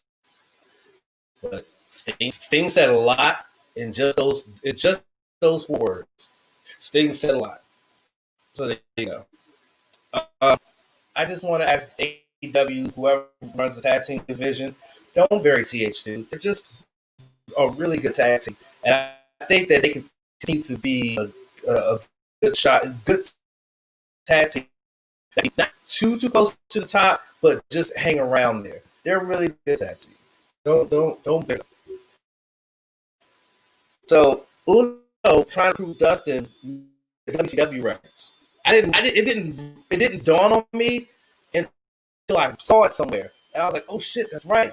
He said he'd be 7 of the Dark Order. And if you remember back in the late 90s when Dustin went back to WCW release, he had this character for him named 7. So there you go. We got another 7 reference years later, almost a decade. Oh my god. Yeah, circle ultimatum. Did anybody really think that they were going to end? They were going to end the Inner Circle? Did anybody really think that? If somebody really thought that, say so in the comments, so I can tell you how wrong, how dumb. Because there's no way you're breaking up one of the best factions in all of wrestling. You're not breaking it up. It's not right now. Maybe down the line, but not right now. There was no way in hell they would break it up. Just want to say to Pentel Zero Miedo, soon, it was reported that the reason why they ran the little injury angle, that 6-man, to get him out of the match is because he legitimately injured his leg during training. And so in order to protect him, especially in that matchup, they ended up doing an injury angle to get him out of the match. So hopefully it's not too serious, and he'll be back soon, because we need Death Triangle in some kind of match. We need that in our lives. Just saying. I'm convinced that the Living Dead girl, Abaddon, I think that she is a cross between Ministry, Undertaker, and Gangrel. Between the spitting blood out of the mouth, which meanwhile is bad. Come on now. We're in the middle of a freaking pandemic. I'm not going to get that so much. But then she gets hit upside the head. But then and the bitch set up like the Undertaker. I said, okay, this one, but cool. Like I said before about Kenny, this is the old man that made him famous in Japan, made a star in Japan, and made him someone that a lot of federation in the West and the United States wanted in their promotions. Was this Kenny Omega? It's a heel turn for him to get this way, because you can't get this off of your face. You only get this off as a heel. This cleaner gimmick, and it fits perfectly. Nothing wrong with being a babyface, but it wasn't Kenny Omega. I mean, it was fine when he was in Japan towards the end of his run in New Japan when he was teaming with Kota Ibushi, the Golden Lovers. That was cool. But now, when you're the champion, no, you need that edge. And finally, one thing I definitely noticed, especially for that main event, is that unlike WWE, AEW doesn't drop views out of nowhere. They don't drop views out of nowhere. They stick with them. And you saw that when the best friends, Orange Cassidy and Miro and Kip Sabian, they made acquaintances again. Even after a couple weeks away from each other. They're back at it. They didn't drop it. They kept at it. So they are determined. They have a feud. That feud is going to be a long time feud until it's a good time to end it. So there you go with that one. And by the way, I got to tell you guys this because this is the funniest shit in the world. Sit back. This needs to hear this as well. So, Seth, as I'm telling you, I've been so glued. I've been so enthralled in watching some of these wrestlers' Twitch channels nowadays. It is highly entertaining. So the other day, Thursday, I was on Evil Uno's Twitch stream. And it's funny, every time he gets a subscription, it gives a sound, join the Dark Order. So, and I'm not subscribed to his channel, but I am following his channel. But I am subscribed to Kip Sabian's channel though. So I keep an eye on his shit. But Uno was on a Twitch stream, and he was playing Golf with Friends with Ali, Colt Cabana, Nyla Rose, Alex Abrahantes, and Brandon Cutler, and Mira. And they played one course, and it was fine. They was, had some frustrations playing because it was like mini golf. But then when they went into the volcano course, after the round was done, Miro had one of the most epic rage quits ever. He absolutely lost his shit. He lost it, and he was on his Twitch stream. And then he got off of the game, got off of their Discord, and then went on his Twitch stream and went on an epic rant. I didn't see it, but they kept talking about it in the game. And it was the most hilarious thing ever. I said, damn, Miro just rage quit a mini golf game. A mini golf game. Like, what are we doing in 2020 that this man is rage quitting a golf game? Oh man, I just had to tell you that story because that shit was hilarious. But I like it. I like their Twitch streams. And I know we gotta get to the NXT UK report in just a second. But no, it's like their Twitch streams are really fun. Like Kip plays a lot of either Among Us or Call of Duty Warzone. Miro does a lot of Among Us with the AEW wrestlers or Call of Duty with Kip. Uno plays a lot of different games. Just Thursday after the golf game, he actually went and played a little bit of that new Cyberpunk 2777 game, which looks really cool. If I were a gamer, I'd have got that. I would have went and got that game. It looks really cool. I haven't seen Ali. I haven't watched Ali's streams, but she's usually on these when they do Among Us and stuff like that. Nala's usually on. Brandon Cutler. Matter of fact, I'm going to be paying attention to Brandon Cutler's my notifications on Sunday because on Sundays, Brandon Cutler, some of the AEW wrestlers do Among Us. They do Sunday Sus Day, where a bunch of the AEW wrestlers will Twitch stream Among Us. So I will be keeping an eye on that. I cannot wait for that. That's absolutely hilarious when they play Among Us and stuff like that. But I'm getting off topic here. I'm getting on a tangent here. So it is time once again. Regular NXT first. Oh yeah, that's right. Damn. So full discretion. Sorry. Reason why I skipped over NXT was because the NXT banner is above the Dynamite banner. So my brain automatically said, "Okay, we already did that. Let's go to NXT UK." Yeah, but yeah, you're right. I should have looked at my notes and realized we hadn't gotten there yet. So, all right, since you were the one that put me back on track, let's keep the train rolling and let's talk about NXT. All right. Man, Killian Dane versus Pete Dunne. Man, these cats go way the fuck back. This is going to be awesome. Y'all don't think it's going to be awesome, but it will be. I got a question. Did Isaiah Swerve Scott turn heel? I mean, he had a really good match with Jake Atlas, and they're both really excellent cruiserweights. But I have to wonder, is he turning heel in time or just pissed about the end result of a match? I'm just going to let that simmer there.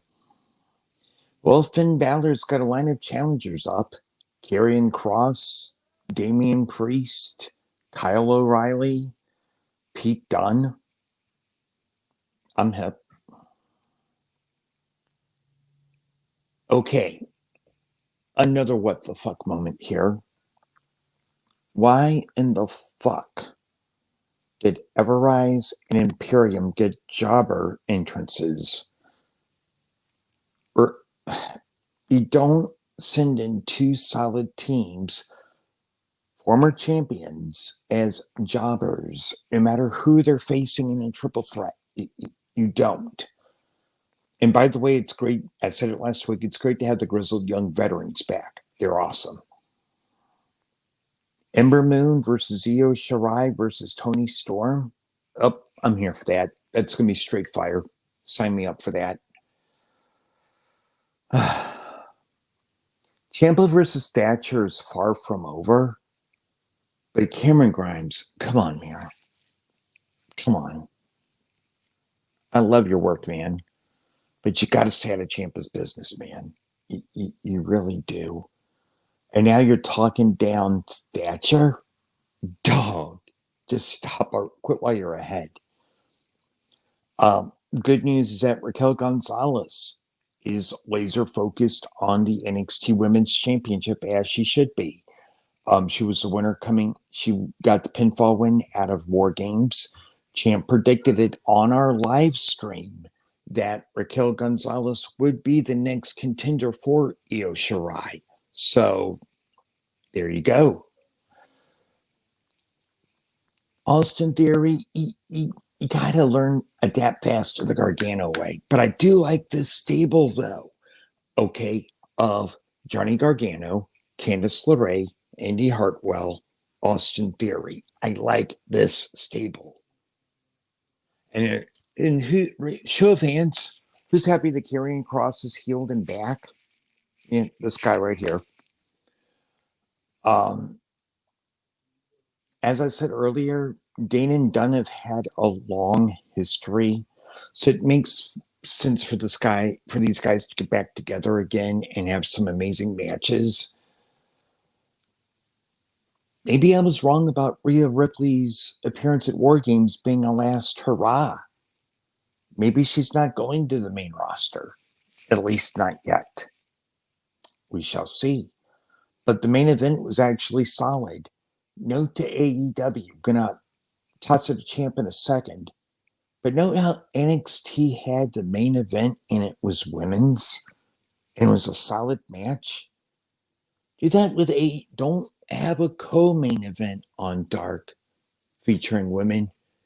Do it as your main event. Don't co-event with women at the end of Dynamite. Have it as your main event sometime. You might be able to boost things up a bit. That's all I'm going to say. Champ, I yield the floor, homie. It's yours.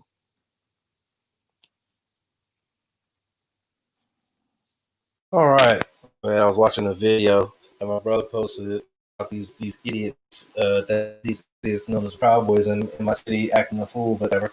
Anyway, that's not what we're here to talk about. We're here to talk about wrestling. So my first takeaway is, holy shit, Trey Ross is back. They did it during the pay-per-view, during TakeOver, with the little vignette that they did, and I didn't think it was going to happen that quickly. I thought we were going to get maybe a couple of these vignettes and then a reveal on one episode of NXT maybe during a New Year. But no, they said not that we're going to shoot our own now. They bring Scarlett up. Scarlett. That's her name, right? Scarlett? Yeah. Scarlett. Yeah, Scarlett. Yep, Scarlett. Thank you.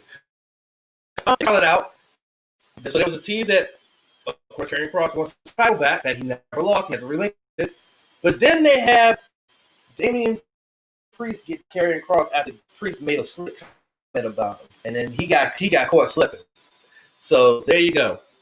Karrion Kross is back, just like that. But I'm really happy to see that Pete Dunne is finally stepping up to the main events.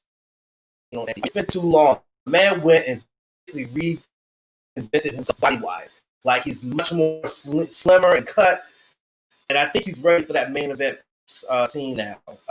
Let's just hope that it works out for him. But I'm glad that he's stepping up to that scene now, because I think he belongs there.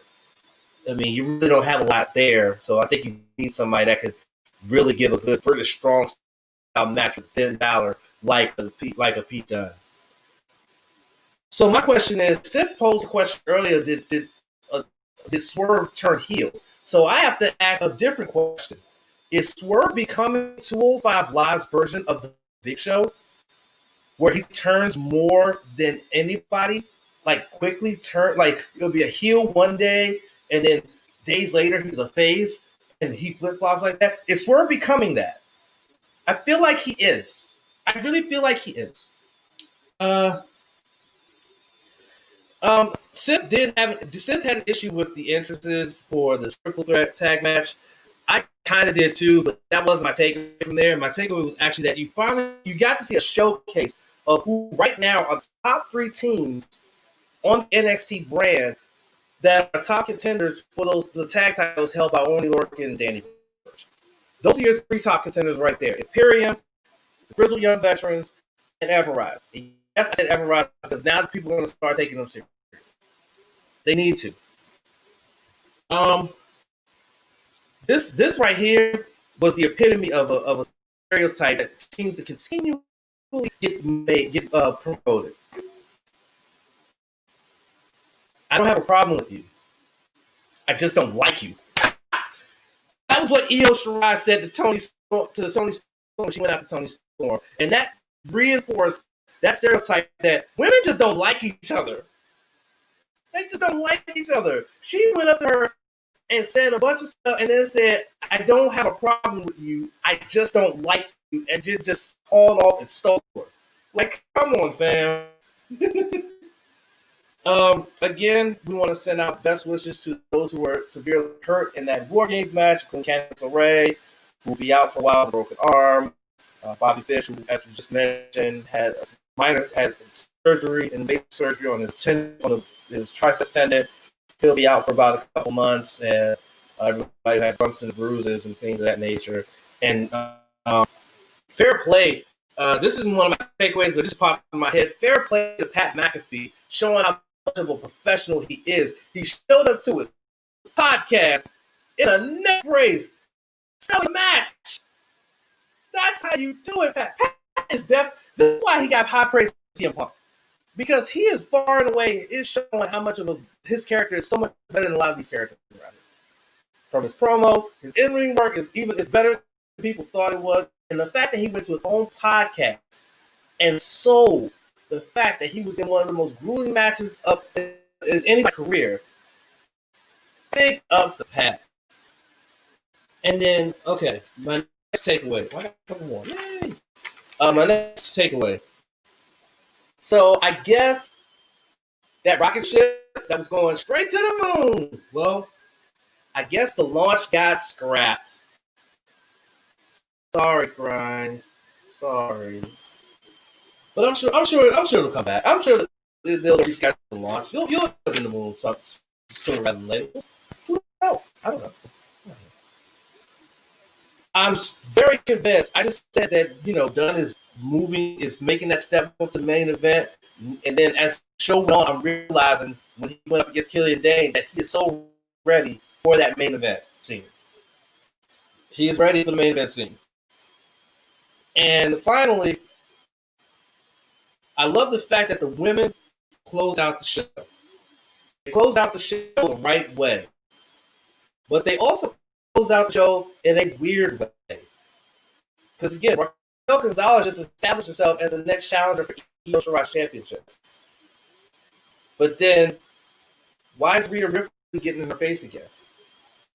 That was weird. because that should have been done with after Rhea beat her on NXT in that grueling match they had. That should have been done, but instead she's back in her face again. And I'm like, wait, Raquel just beat NXT Women's Champion in WarGames. And then she just beat the former Women's Champion. Why is Rhea in her face again? Are they going to have her beat another former Women's Champion to finally prove that she can shot? That was going to happen here? At the time when that happened, I just thought it was weird. Now thinking about it, that might be where they're going. But we'll see. But that's what I had thought about with NXT. It seems like Wednesday night was just solid all the way around. And the fact that, and I got this number down, and seeing as though now I realize that the sound is actually up, I could do this because this is our second stat of the day. Stat of the day! Stat of the day! Stat of the day! Stat of the day! Here comes the stat of the day!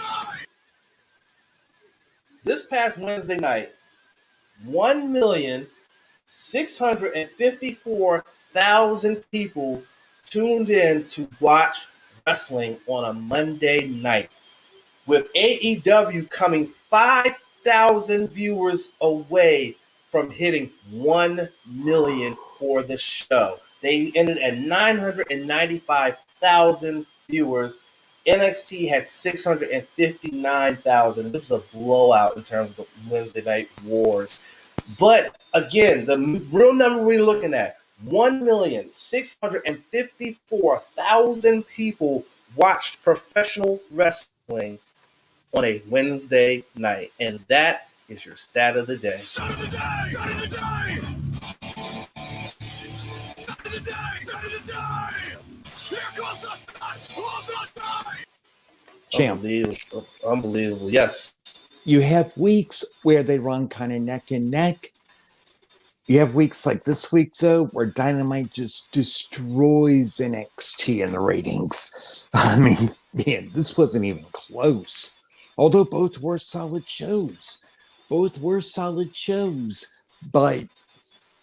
you know, this week was just, when I saw those ratings, I was like, holy shit. I mean, look at the landscape right now. I mean, the fact that Kenny went to Impact Wrestling and they managed over all their platforms to hit over 750,000 across all their platforms.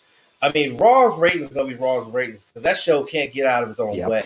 Smackdown continues to be over 2 million plus every week, though. And I'm going to say this during the Smackdown review, which is coming up after the report from the basement.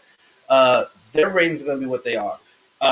So it is what it is. But Sid, why don't you tell the good people what we got coming up on in the basement for the NXT UK report? Oh, yeah. Coming up in just a minute, you have Jordan Devlin, our NXT Cruiserweight Champion across the pond. What were the results of his first open challenge? And it was the opponent. Supernova Session started up this week. That was pretty wild. Who could be the next contenders to take on Gallus? The results will shock you. And also a very surprising main event. All this and more in the NXT UK report right here, right now. Hey, what's up, everyone, and welcome to your NXT UK report this week on the No Spots podcast. We had the Open Challenge that Jordan Devlin is starting up for his NXT Cruiserweight Championship to start off this week. And this week he was against Oliver Carter.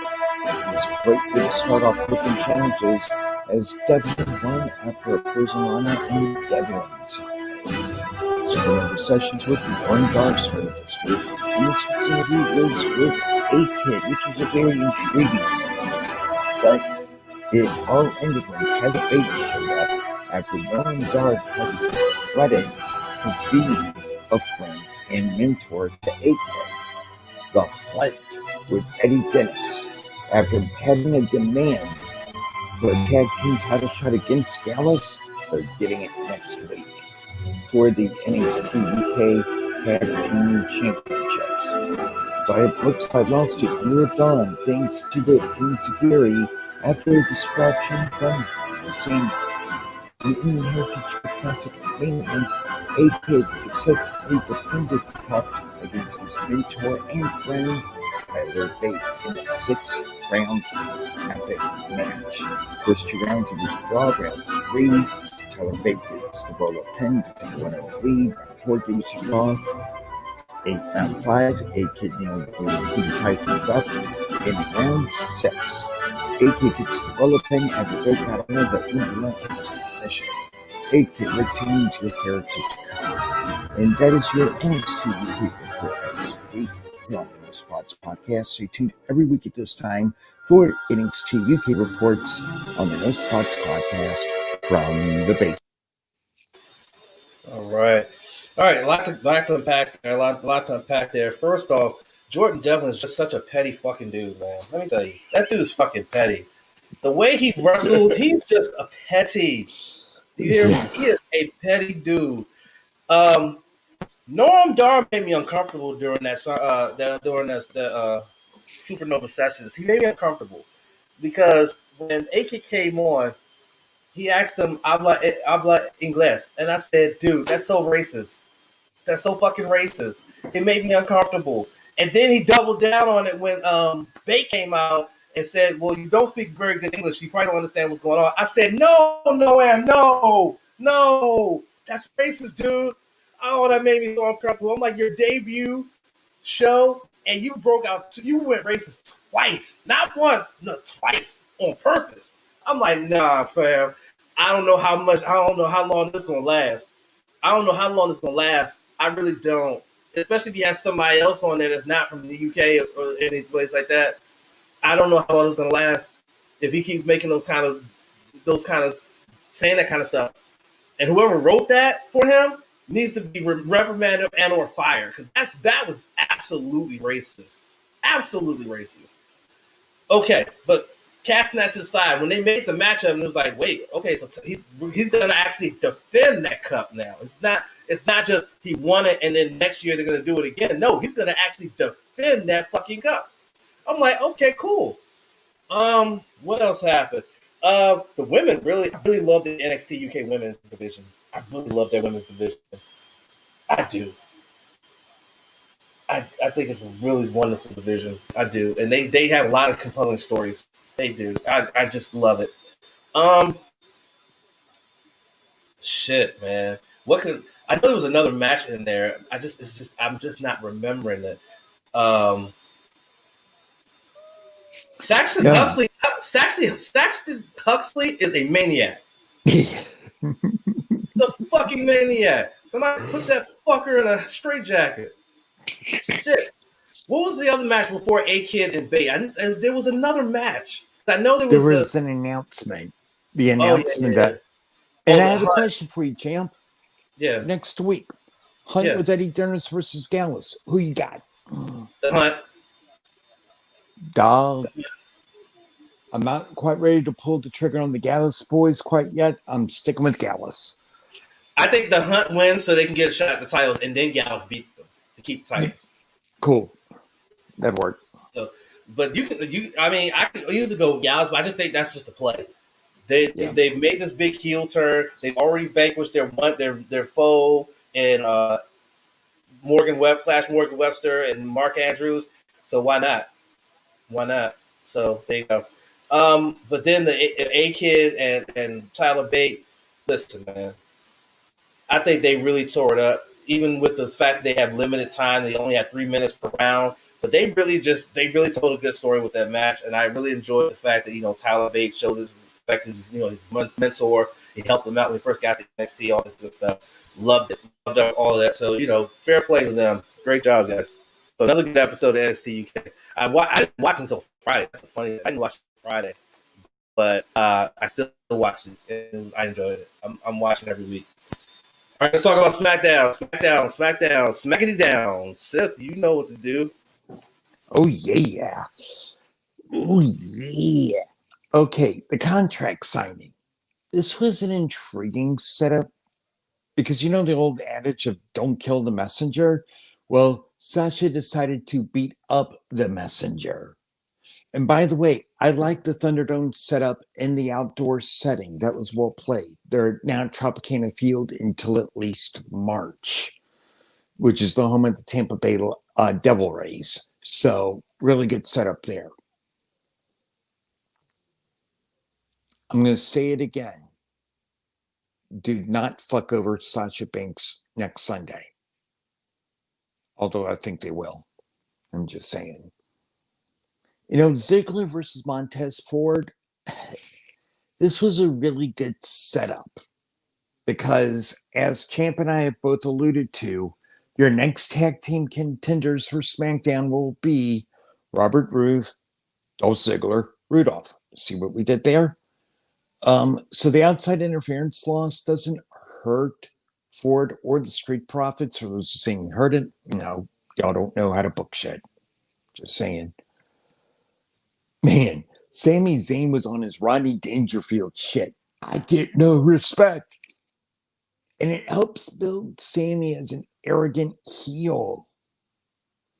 And I can't wait for him and Big E to face each other for the Intercontinental title. I'm hoping that'll be at TLC. If it isn't, it needs to be on SmackDown. But it's a good way. They're having a really good story being built between these two. So I like it. I'm behind it. Bailey, keep talking your shit. Or as Champ calls you, Karen. Keep talking your shit. That's all I'm going to say, because Bianca Belair is just like Sasha Banks. Just amazing in the ring. And so is Bailey. Bailey is also amazing in the ring as well. So it's a credit to both performers. But Bailey as a heel is better than babyface Bailey at this point. Now, I told y'all this last week. All right? Roman is Michael Corleone. Paul is Tom Hagen. Jay is Sonny Corleone. Now, if you noticed on SmackDown this week, Jay followed proper protocol this time and asked Mob Boss Roman, the head of the table, the tribal chief, ask his boss, let me do this, Zeus. Please let me do this. I am really enjoying the build between Kevin Owens and Roman Reigns. Okay, we're being given the idea that, Owens could possibly beat Reigns next Sunday. But deep down, come on. Y'all know it's not happening. And haters are going to hate, but this is the best Roman we've seen since his days with the Shield the first time around. Note I say the first time around. All right, not the reboot. Riot Squad, we got a major problem here, and it's with how creative decided to handle Natalya again. Last week, she was a baby face without any fanfare, and now she's back to being a heel again without any fanfare. Stupid idea from bad creative. Not to mention the bullshit with Billy Kay. It's as if there's nothing to do, and you're just forcing people to be on there. And I would love to see Riot Squad be our next WWE Women's Tag Team Champions.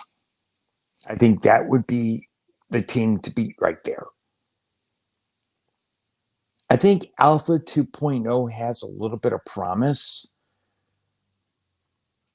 Down the road, it's possible. I think that Otis really had a really bad snag when they broke up Heavy Machinery. He lost his on-screen girlfriend, lost the Money in the Cake briefcase. And Chad Gable really had a bad thing with Shorty G. That was horrible what they did to him. So hopefully these guys can get some traction. Knights of the Lone Wolf. I like how they're moving King Corbin kind of slowly peeling it away and doing a callback to the Lone Wolf, which was one of his original gimmicks in WWE. So that works out great. I hope I'm wrong here. But Vince's creative will do Vince's bidding. And rumor has it, they really got it in for Snoop Dogg right now because he's making appearances on AEW eventually. I have a bad feeling Carmella wins next week, but I hope the fuck I'm wrong here. If it's not the case, I'll be happy, but Vince is a petty bastard. And the track record shows with Sasha as champion, her reigns don't last long as world champion. They don't. They just take it off of her. But I'm hoping that I'm wrong. And hopefully my mood changes by the time we do predictions for TLC. But whatever it is a solid build between Carmella and Banks. Champ, it's on you, homie. All right. So takeaway number one. So I'm confused. You set up a contract sign a contract for a championship match that's taking place at TLC. But then you decide you're going to give it away for free on free TV that night. Okay, whatever. So that, but when the finish happened, then the finish happened, I was just like, okay, cool, whatever. That was wild though, getting hit with a champagne bottle in the back out of you. That's gotta suck. Jesus Christ. Okay, next. So, Blue Soul Cups come flying into the ring and the music starts playing at random. That's not a no contest on disqualification or something like that. I mean, granted, they were out of the ring was Rudolph, but wait, shouldn't that have been something? What was that? What was that? Okay. So, as seen in mob movies, if anybody's watched mob movies, you know this. But every now and again, even Boss himself has to get his hands dirty, and that's what Boss Roman had to do tonight on SmackDown. He had to get his hands dirty for once against Kevin Owens, and that's why my Boss Roman is the man. Next, so where is Sami Zayn's merch though? So I really want some Sami Zayn merch. Like, there should be a Great Liberator shirt or something. I'm pretty sure there's some merch. They just probably just take a piss out of Sammy. But for real, where's the Sammy merch? Just saying. Okay. Nothing against Brian Squad, especially like Liv Morgan's Live Forever doc. I got so much respect for Liv and the road that she paved to get here, everything like that. But here's my problem. Why in the hell did y'all break up the Iconics? Only to put them two bitches in tag teams on separate brands. That makes no sense. Why would you break them up and then still put them in tag teams? You could have kept them together, and then we would have had another team that could have feuded for the tag titles instead of the top women's champion on Raw and Lana. What are they doing? Okay. That literally was giving me a headache. Just that alone. Okay. Can we get a round of applause for Bianca Belair pulling out legit receipts for Karen? Can we talk about that? She had legit receipts for Karen, and Karen, all she could do was walk off. Oh shit. Just like I've been questioning whether Swerve got turned heel or not, is Chad Gable a heel or a face? I don't know. I want to know. This whole Alpha Academy thing, the way he talks to Otis, is he a heel? Is he a face? I don't know. We'll see. So yeah, those guys, they are no longer forgotten. They are the Knights of the Lone Wolf. And that's the first time since his King gimmick has happened that he actually has used Wolf as part of his gimmick. I'm happy for that. The Knights of the Lone Wolf, it has a good ring to it, too. That's what I really like about it. It has such a great ring to it. But all in all, SmackDown solid. SmackDown was very solid. But I have a fear. I have a legit fear. And I'm going to look this up really quickly because this will tie into the second half of my takeaway, my final takeaway here. But it was a solid show. I will give it that. It was a solid show. And again, you're going into TLC. You got to go home for a little for TLC. Oh, before I get to the second half of my takeaway, there was another takeaway. I didn't write this down, but it just came to me. Now that they're in Tropicana, those piped-in crowd sounds are a lot louder because they're in a stadium. So those things are a lot louder. Like, man, when Sasha came out for that contract signing and they piped in those cheers, I got goosebumps. I thought, shit, it felt like people were actually there. It was so loud. I was like, holy shit. Let's go. Okay. Nope, that's not it. Here we go. All right, here we go, as Miro said on his Switch game. Here we go. So Smackdown did 2.106 million this week in their viewers, which is slightly below the 2.130 million they did last week. But they were first in their target demo.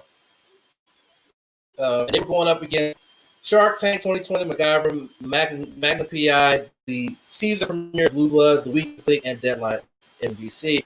With that 18 to 49 demo, they did a 0.55 rating, which is slightly down from the 6.60 rating they did last week. They had 5.5 in the first place on the night.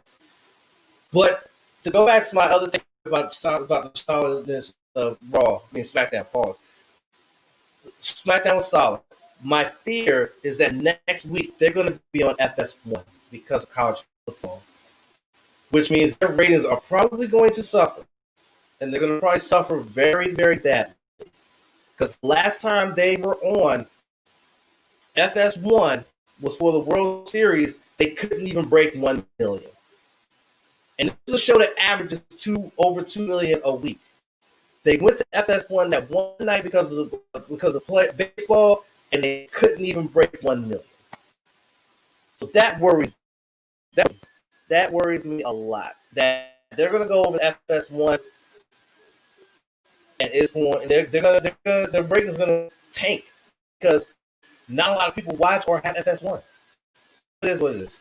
All right, that's our show. But of course, before we always have our final thoughts.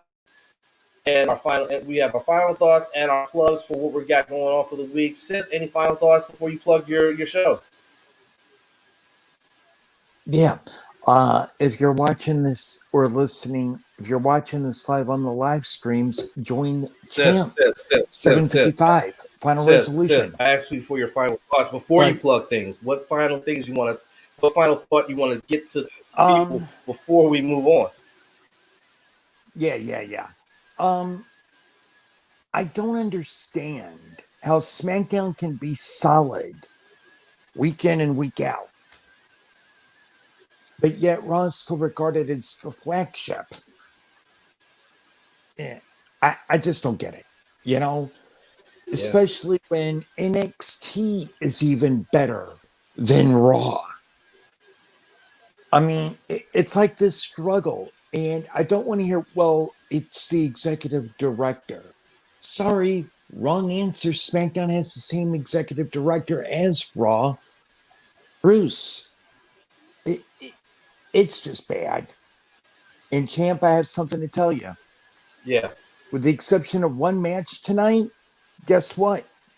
I agree with you with mostly everything you said about Final Resolution and your predictions, but I'll bring that up later on tonight. Yeah.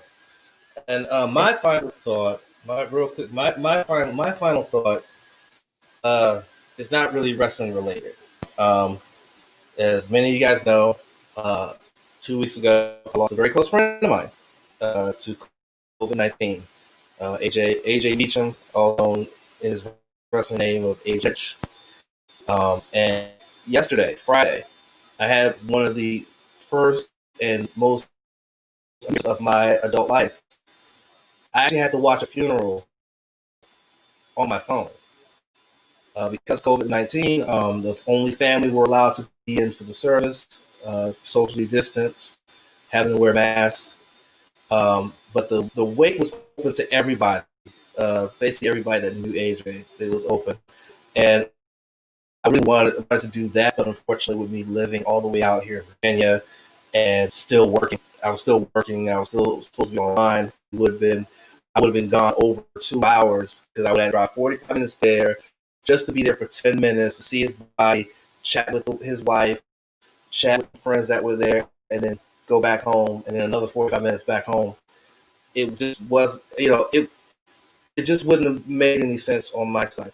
But the fact that I was able to see his homegoing ceremony, uh, excuse me, or I was able to attend somewhat, albeit virtually, was a blessing because, like I said, we didn't know each other very long, but we grew kind of close in the time that we knew each other, and so it was great to be able to see his homegoing. And then, even in the 2 weeks since his pass was announced, the first time I actually cried when it came to his death was when they lowered in the casket, and it literally caught me. And that was the only time that I've cried since. I've cried in this whole process.